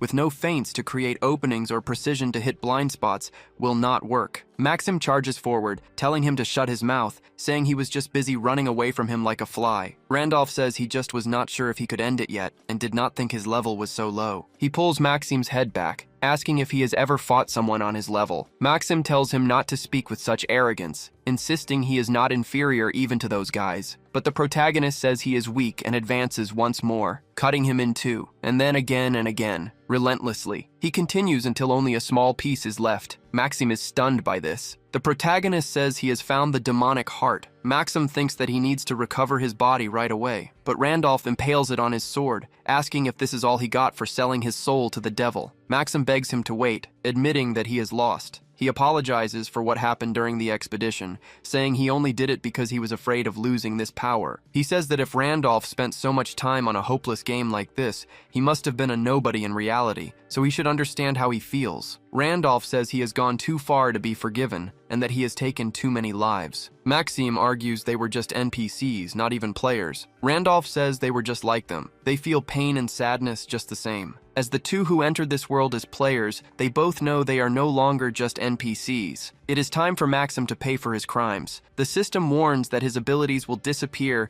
if the demonic heart breaks, and he does not want to go back to being an insect. But he is finished off by the protagonist. An immense pain fills his eyes, but he is simply split in half. The protagonist earns the Demon Hunter achievement and loots the scale fragment from him. The Iron Blood Monarch trait evolves into the heart of the Eternal Monarch, and the mission is complete.